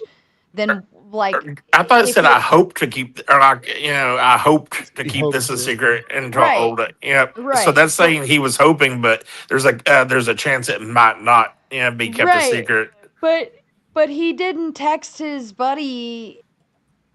When hold on. When was these original texts? Does anybody know? Shortly after the shooting. Yep. Did he get caught, or was he close to getting caught? Or his father turned him in that same day. Yeah. When those texts were being sent, Sarah, he was to double back and get the rifle that he left in the woods. Yeah, he was still on. He was still on the campus when he was sending those texts. He had. But like, why share this secret if you're still working on getting away with it? Yeah. And I just want to ask one thing, because he doubled back for the rifle and the police were there and they found it. So I think he figured he was caught at that point. Somebody said these texts are the thing that makes them raise an eyebrow. What about the texts with the security guy who they're like, don't worry, that roof's fine. And then everything was just fine. I mean, and honestly, if you found that gun, that's a very rare gun in this country. And I mean, it's an even rarer conversion. So, I mean, there's so many things wrong with this. Yeah, I just think it's Well, weird. the thing that makes me raise an eyebrow is the language. That's the only weird thing Yeah, to the me. language Like I said, is- my son is the exact same age, is immersed in gamer culture, and I have to assume that these kids were too, because they're so immersed in it that they're taking the time to etch their bullets with gamer tags, with gamer memes. So when I look at this text chat, I see no Gen Z shit. I see no Gen Z slang. I don't see any game reference or gamer slang either, and that's just. It looks like a 50-year-old FBI agent wrote it. Yeah. GPT to me. The part I have the most issue with, everybody is noticing this text. The way this is worded, the supposed note. I had the opportunity to take out Charlie Kirk, and I'm going to take it. That's very interesting. Like you were what? Now, there's obviously a past tense and a current tense going on here. But what that really is saying what I'm wondering then with that is you came upon an opportunity to take out Charlie Kirk and you're going to take it. If something was going to speak to me that there was other people involved, that would probably be one of the things. Like where did this opportunity come from? Yeah. Yes. Like an opportunity is like a job opportunity, an opportunity to go on vacation, or like a once in a lifetime opportunity. This situation isn't an opportunity. It's like he created a situation. It's not an opportunity. Yeah, that's really weird to me, the wording of that note. Yeah, it's all of the texts are weird to me. Back to some of the wording here, that's interesting. But I really want to talk about something that immediately for me was a question mark, and it's the fact that he's saying, I had hoped to keep this secret till I died of old age. So first of all, if he wrote a letter that we saw above that he left for the roommate to reveal his plan, and if at this point he wasn't caught yet, because we know that at this point when they're texting, they weren't onto him yet, he hadn't confessed yet, why is he confessing? If he had hoped to hold on to this secret, why isn't he? What is forcing him to let the roommate in on it at this point? We're not getting a motive for letting him in on it. Then we have the roommate saying, you weren't the one who did it, right? And we know that there was a note under the keyboard that said, I had the opportunity to take out Charlie Kirk. Now on the news, Charlie Kirk, has been shot. And the roommate is asking, you weren't the one who did it, right? But this is fine. This can be just like, they're in denial, they're uncertain, whatever, I'll let that go. And he goes, I'm sorry. And then the first question the roommate asks is, I thought they caught the person. There's no, oh my God, are you okay? Holy shit, where are you? What's going on? There's no panic. For somebody who started with that many question marks, right? So this is someone who's explosive, expressive. Now they're just asking these simple questions that are even about to get reduced to one-word questions. It's kind of inconsistent. Why isn't that panic continuing? Sense. Then Tyler responds with a mini novel with details about what his plan was and what he was intending on doing. And this includes sentences like my drop point. And there's one vehicle lingering. So we're getting this kind of thing. So then we have this like one word why. And then Tyler goes, why did I do it? And the roommate goes, yeah. So again, we've reduced it to these one word questions now. And it's almost like, instead of going like, oh my God, why did you do this? What's going on through your head? Like more panic, more questions, more, it's just why. And Tyler's the one who has to expand on that. Why did I do it? Yeah. So you know what? Let me give you my theory now. Let's operate under the assumption that they have the right guy. I know that there are a lot of theories out there, but let's just operate under the assumption that Tyler is in fact the person who did this.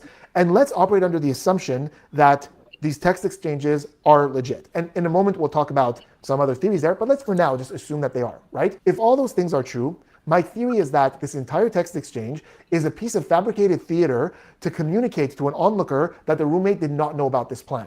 That's why we're getting these insane amount of details. That's why we're getting styles of communication that aren't that standard. Like first we have panic, then it's like, why? And it's almost like Tyler is realizing that the roommate forgot their line. Like, no, you were supposed to say, why did I do that? So he improvises and goes, why did I do it? And the roommate goes, yeah. And then he responds with another paragraph of motive and more details about exactly where he is and what's going on. And you would expect him to be in a panic and just...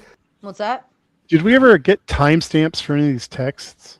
I think it was, let's see, we're at 28:21. Let me go to the... Like I saw we see the text, but I don't see any timestamps. Somebody else brought this up to me, and I said that if you have an iPhone...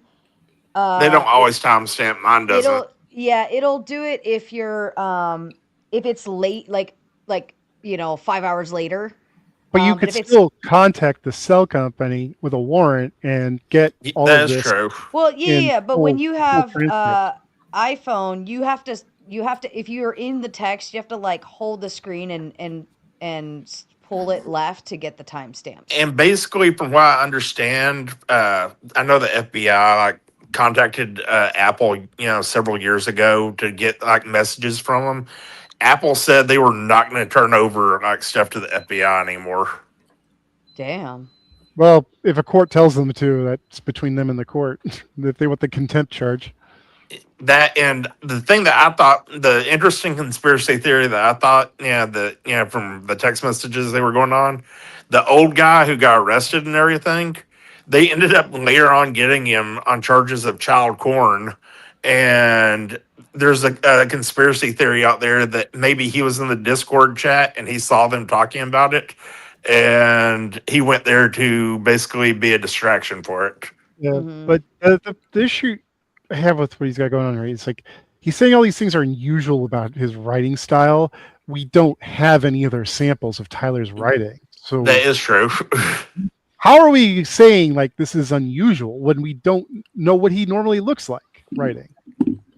I mean, maybe he was a really good writer in high school and throughout school. We don't really know.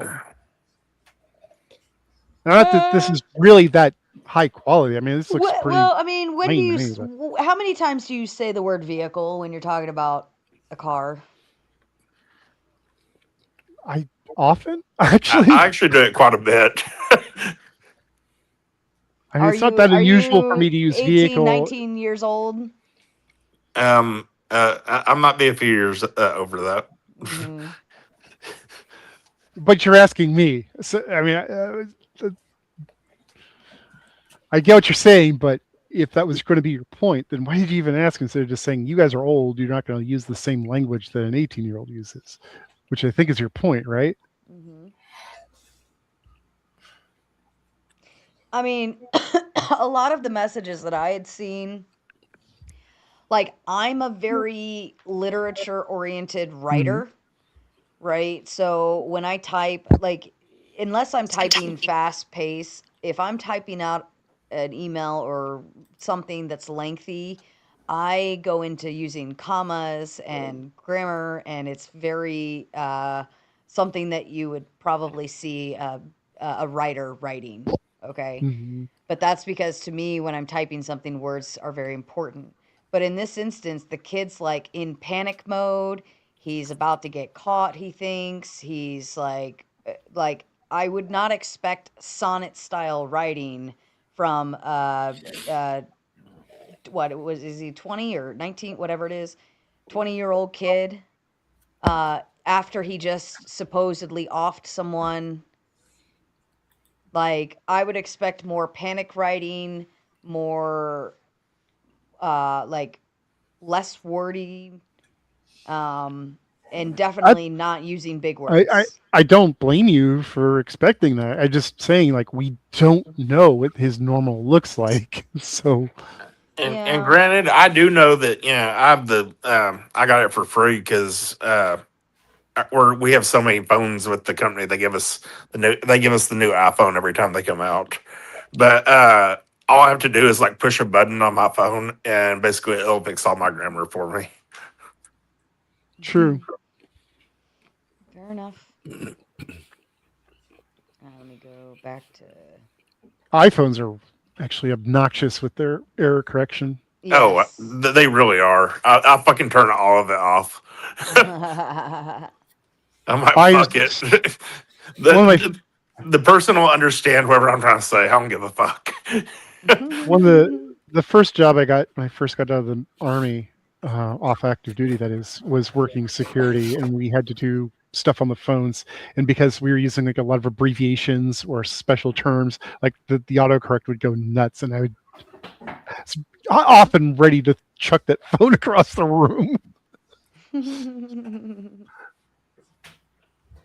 Motive and more details about exactly where he is and what's going on, and you would expect him to be in a panic and just he's probably shaking, he's nervous. You would expect short replies saying, trying to get out of here, see you soon, don't worry, everything's fine. You would expect these brief things, but we're getting mountains of explanations here. Then again, the roommate asks a short question, how long have you been planning this? That's the next line in this little theater.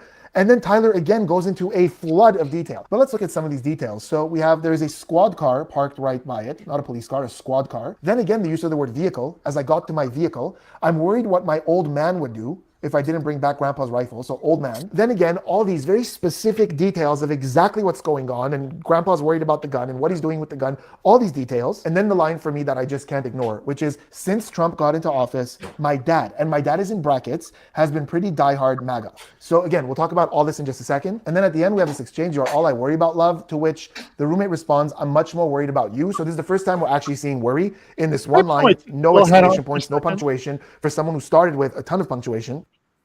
I'm thinking about this use of the word vehicle right now. This is pure conspiracy theory, that is complete speculation. If you want to call me on it, go right ahead. I'd agree with you. But what if he's protecting a driver? And he's or at least he thinks he's protecting a driver, because he got in and out, right? He wasn't arrested at the university. He was arrested later on. Mm-hmm. So he got in and out, meaning somebody else could have been waiting for him, so he didn't have to use his own vehicle. No, he's caught on cameras walking most of the way. The vehicle he's talking about is the vehicle that's lingering by the woods where he dropped the rifle. I'm pretty sure he's talking about a cop car. Maybe. That's what basically stops him from going back to the woods, and that's why he says he's going to try again, because the rifle is the one thing that he feels like is the evidence that'll point to everything. The strange thing to me is that if he already planned to go and get the rifle again, why would he send a text that basically outs the whole thing? Because he probably thought he was already outed. Teenager, so yeah, I'm thinking he probably thought he was already outed, because people have this misnomer that if they find the rifle and stuff, they can immediately link it to someone, and that's most often not the case, actually. And it's really kind of kid behavior also to worry more about what your father's going to do than realizing that if they find the rifle, you're completely boned for fucking murder. I will agree if with they that. can tie it to you. If they can tie it to you, yes. Yeah, because I mean, the specific gun that he used was actually never made in America, and it was never actually made in that caliber. So it was they basically, when his grandfather brought it back over here, he put a different barrel on it and changed the caliber of the rifle. No, it was a Mauser hunting rifle, and but Mauser never made. But Mauser never made it in that caliber. I think you were mistaken, sir. Yeah, I don't know anything about it. And then Tyler says, don't talk to the media, don't take interviews, and if the police come, just lawyer up. And I guess this kind of relates back to what I was questioning earlier. I guess he's thinking if they find the rifle and they trace it back to him, maybe they're going to go talk to the roommate, but all that would take so much time. Does he not understand that he'll probably get to the roommate before they do? If he's leaving now, he'll probably be able to get the roommate before they do, and they'll be able to have these conversations, but he's still sending all this by text. He's like, I was hoping to keep this till I die of old age, but then why did you spill the beans right now? You don't have any reason to believe that they're onto you. They interviewed the wrong guys. Nobody's onto you. And by his own admission, it looks like he's about to walk away from this whole thing. So already that to me was a little unclear. And then there's literal evidence that the text exchange has been in some way modified, because first of all, there's ellipses all over the place, that little ... And that's fine. Maybe they removed certain things because it's evidence or it's part of the investigation. That's okay. But then the part where he talks about his dad, the my dad is in those brackets that we use to specify something in journalism usually. So if the person said he, and then, we're referencing this in an article, we replace the he with whoever that he is in these types of brackets. So we know that there's been some kind of modification. And it would be nice to know, how much of this was changed? How much of the original are we seeing? How much was left out? Yeah, I was going to say, anytime you put brackets in, they definitely have to be, there's some texts in the middle that we're not seeing. That there might be information they can't release. Right. And you were right, Aunt. I just went and looked it up. You're right, but I think it was a gun he had brought back from. He had brought back from the war, and the Germans didn't use that caliber, so he would probably had to change it over. Once he brought it back over.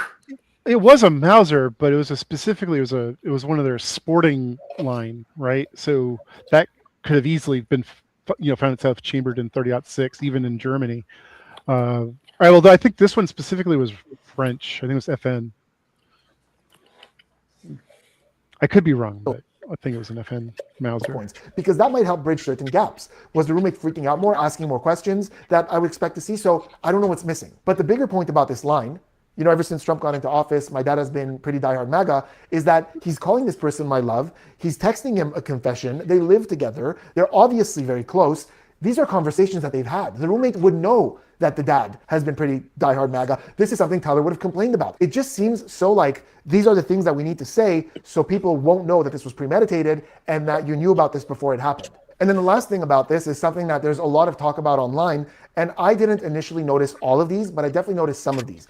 I noticed that he used the word my old man and vehicle to talk about his car. But some other people online noticed some other odd terms like drop point or till I died of old age. And let me tell you what I think this is. I think it once again contributes to this whole two-person text theater for us. So think about how in a movie sometimes you see a character call someone and we're only seeing this one person. And when the phone picks up, they go, hey, John, no, whatever. Like they say what it is, or hey, mom, no. And that's not for that conversation. Because usually when we call a friend, we go, hey, man, what's going on? Like we know who it is. They know who we are.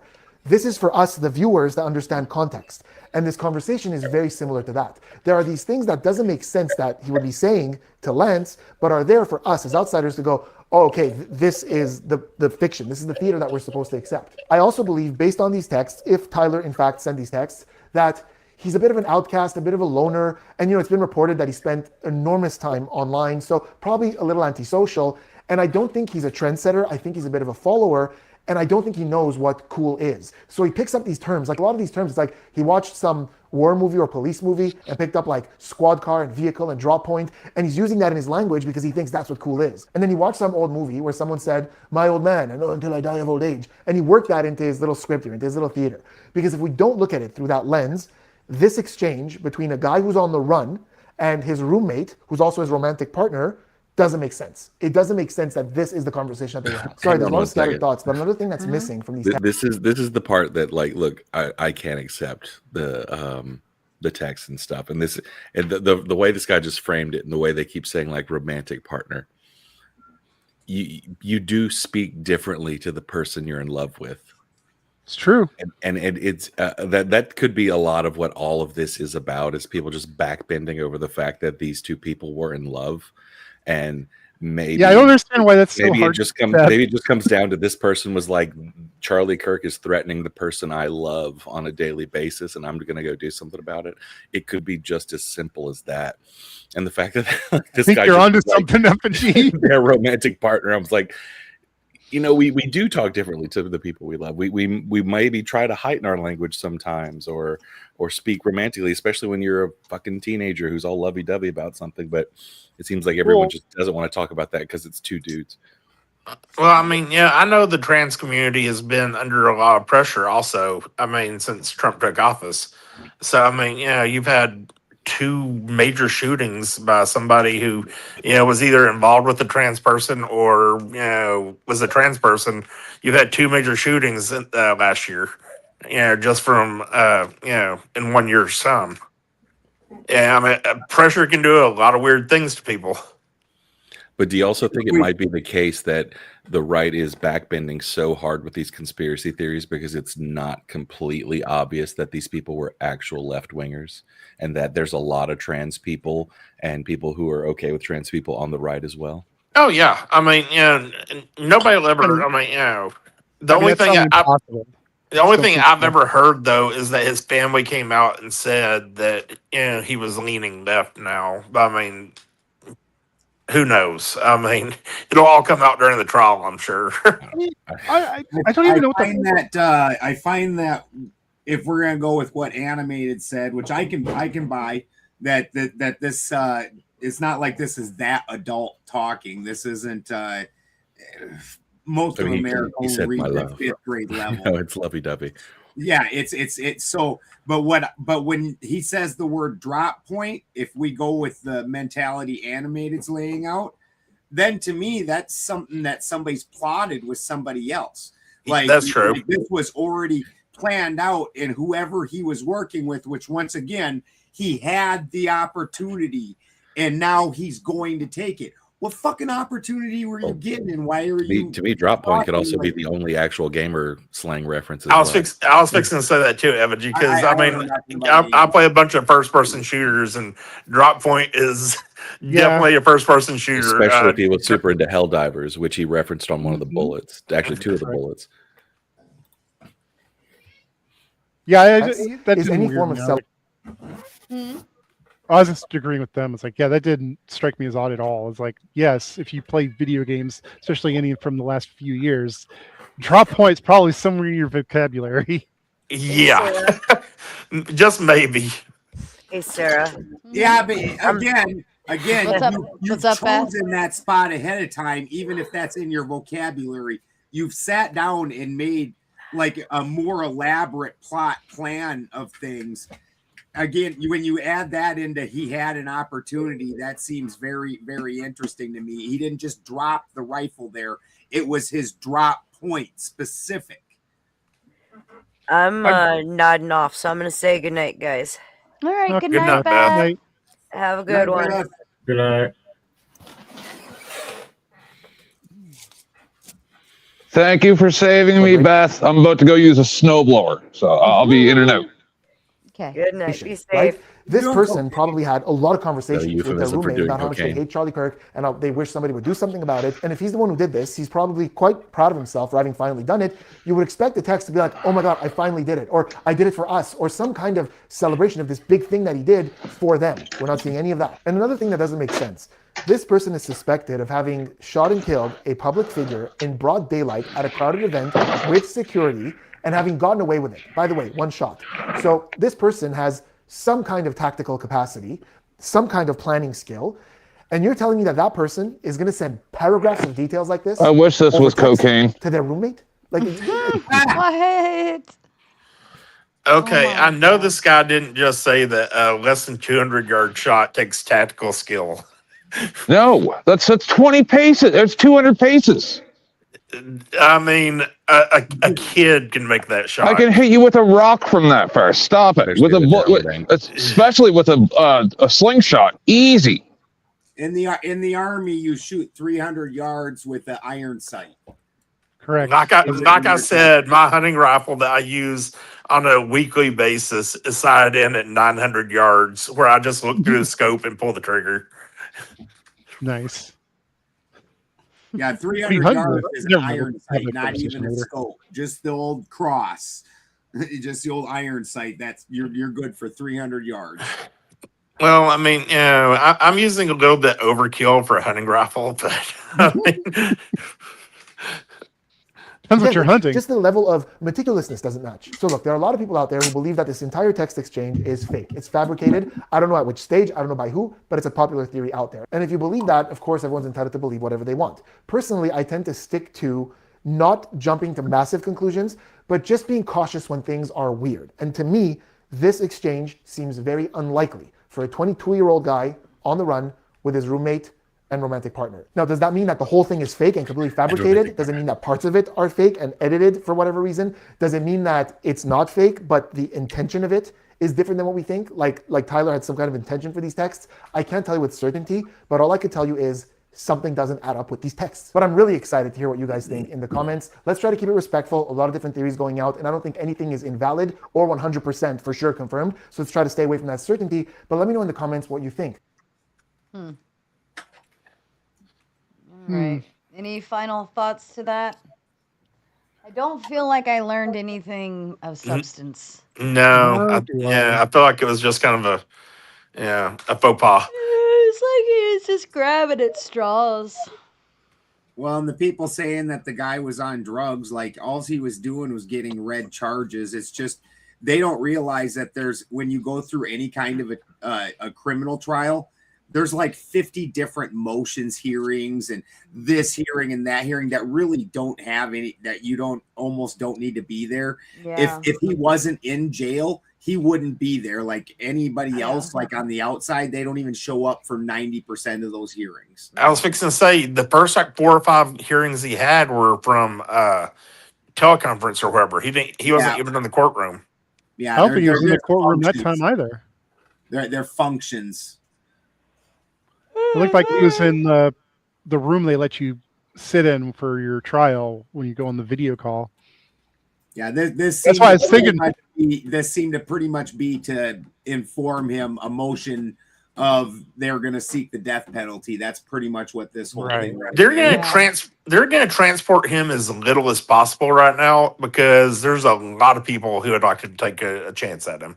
For sure. Also, when the guy kept talking about him looking down, like if this was a video call-in for the trial, he was probably looking down at the screen, and he never even thought of that as like a possibility. So, really, kind of questioning this guy's skills in his body reading stuff. Well, maybe even at that, body reading in person versus on a camera could be two very different things as well. Exactly. And not being in the room with him, and like he kept saying his baseline was the very first beginning, and it's like, well, maybe, but like my baseline, for instance, when we have new panelists, I have no idea how they're going to react to stuff, but as you guys start coming back, like I know how you guys are going to react to things. I know what certain things mean for you. I know what looks are. I know who's like, like even Clay. Clay has become more abrasive lately, and we're all asking because we're familiar with him. We know his baseline, and his baseline is pretty happy-go-lucky and have fun on the panel.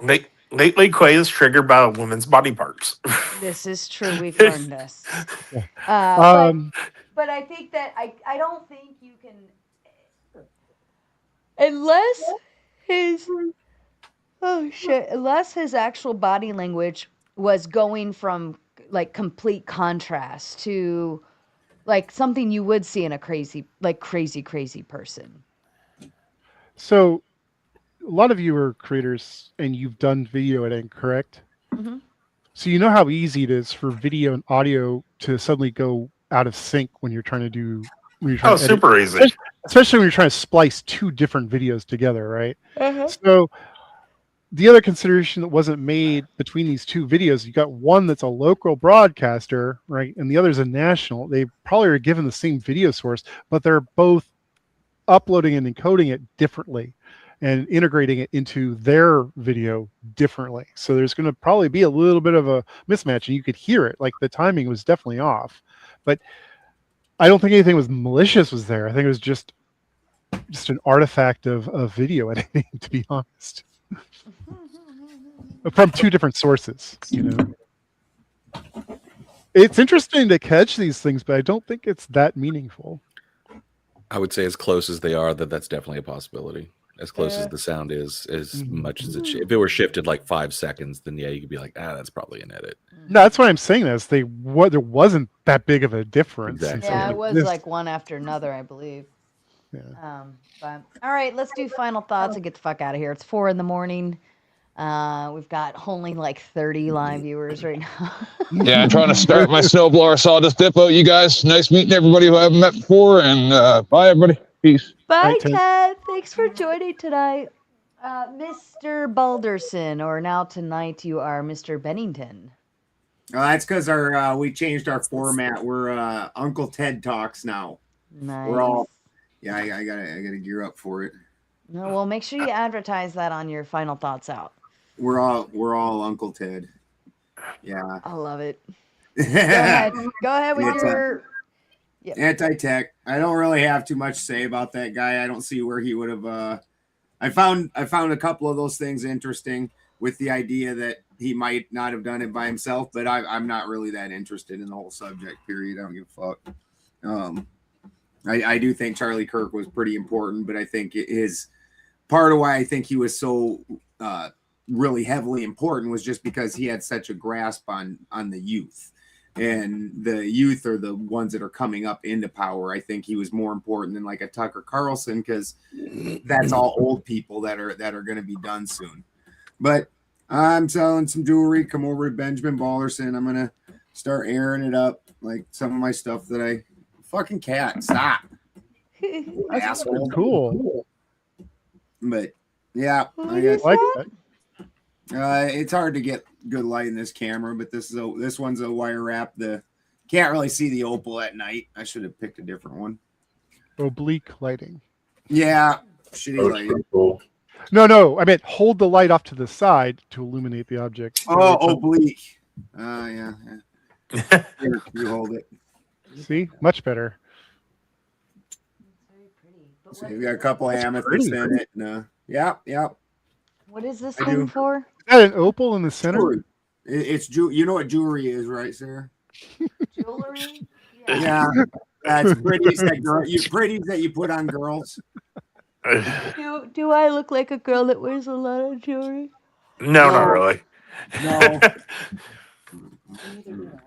But we're getting ready to put up a bunch of jewelry and crystals for sale, so come check it out. Benjamin Balderson. You have like a little store set up? No, I've never done it before. I've always just went to like Ren Fests and county fairs and stuff because I got weird little projects I do in like this, like make jewelry in the winter because I can't go outside. It's dark all day, so I got to do something. So I sharpen all my tools, and then I run out of tools to sharpen, and I maintain all my stuff, and I run out of stuff to fix, and then I start just making jewelry with crystals and stuff. That's pretty cool. I like it. Yeah, gotta do something. So, that's fair. Love you guys. Love you, Mr. Balderson and Mrs. Balderson. She needs to come back up. I know. We love Christy. She needs to get her butt back up here. She would have came. She was going to come up. Well, she was going to come up the other night, but my damn internet went out. And then tonight it was mostly politics, and Christy's less political than I am, and I'm just going to come in and shit on both sides, So That's fair. That's fair. Well, she can always come up here and sit and look pretty. That's the easy job. That is true. She's good at that. Mm-hmm. She is very good at that. That is a very pretty, gorgeous woman. Mm-hmm. Speaking of that, I'm gonna go spend some time with her. So, night, guys. Good night. Bye, Ben. Right there, bud. Mr. Carney, your final thoughts, please. You guys, thanks for having me up. I'm trying to keep my eyes open myself. You could check me out over at, Carney Vanguard or Carney's Ride here on YouTube. It's great always coming up and hanging out on panel with you guys. Much love, honor, and respect to everybody. And Happy New Year. Happy New Year to you, Carney. We appreciate you. I'm glad you got to make some money tonight, too. Me too. That always works. Yes, it does. Mm-hmm. Mr. Effigy, to you, sir. Thanks for always having me up. Interesting note that we ended on the anti-trans stuff on the right. It's hating on people will always come back to bite you. This conspiracy shit that's kind of spawned out of it is just like a symptom of their inability to believe the simple explanation, which is probably just this was just a disaffected kid who was in love with someone who felt threatened by a dude who was trying to tear down that person's community. Mm-hmm. People want to compare the guy to people like MLK, but I say look at why someone kills you and you'll tell how you're looked at in history. MLK was killed for trying to get people more rights. I'd say people more like George Wallace, who were killed by trying to tear people down, is more along the lines of what Charlie Kirk's legacy will end up being, because he was killed by someone who felt like they were hating on someone they loved. And if you make a business out of trying to tear down people and trying to focus on specific groups, especially in a country full of guns, eventually someone's going to take a shot at you.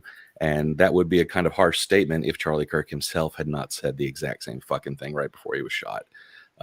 It's a tragedy all the way around, but I think this is a simple explanation tragedy, not a conspiracy tragedy. Thanks for having me, guys. Y'all all take care. That's fair. Thank you, Effigy. Aunt, to you, please. You know me, I like keep it short. Thanks for having me up. It was kind of fun, entertaining. I wanted to go into my thing about atheism and supporting religion despite that for Alex, but I didn't get a chance, which is unfortunate. But I think I have a pretty good argument. Another night, though. Thanks for having me. That's for sure. Well, Alex will be back. That's 100%. So, thank you, Aunt. And Mr. Jason, last but certainly not least, I figured I'd save you the last and final thought. I don't know why. I'm not going to add anything intelligent tonight. Sorry for the attitude with everyone earlier. The one way to quickly trigger me is to accuse me of something that isn't true, and that was that kid's basically entire argument. Yeah, maybe he needs to grow up a little bit if he's going to try to actually make an argument with others, because he just repeatedly used it. But I enjoyed myself, and hopefully I'll see everyone soon. Perfect. Thank you, Jason. Let's see. Today is Thursday, correct? Now going into Friday. I have no idea if I'll stream this weekend or what's going on. Most of you are pretty aware I've been kind of like not feeling too great about streaming lately. I mean, I'm doing it, but not exactly feeling the need to go out of my way sometimes. So we'll see about this weekend and what's going on. Maybe I'll get some Sleepy Tomato, and maybe we can cover some more of the Charlie Kirk and Candace Owens stuff and get through a few of those pieces. I don't know. We'll play Scooby-Doo at some point this weekend, maybe. Oh, fuck me. Oh, goodness. Otherwise, of course, next Monday we have open panel grab bag topic, exactly what we did tonight, but it'll be on Raging Tomato. And then next Thursday, I have Ryan Mullally coming on for Throwdown Thursday, and I do believe I have some debates to set up with a few different people. I just didn't want to set any up before the new year, so we'll get those out and get them up and running, and outside of that, fuck off.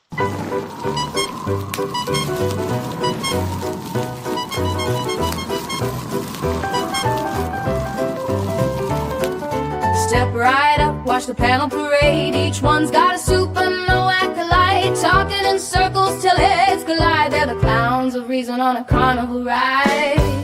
Oh, the circus is in town tonight, spinning nonsense under the spotlight. Big words, small minds, what a glorious sight. Round and round they go. Who's wrong, who's right? They juggle opinions like flaming pies, tripping on logic with pie in their eyes. The questions asked, they dodge like pros, but their arguments wobble like dominoes. Cue the laughter, cue the cheer. The fools are loud, the truth unclear.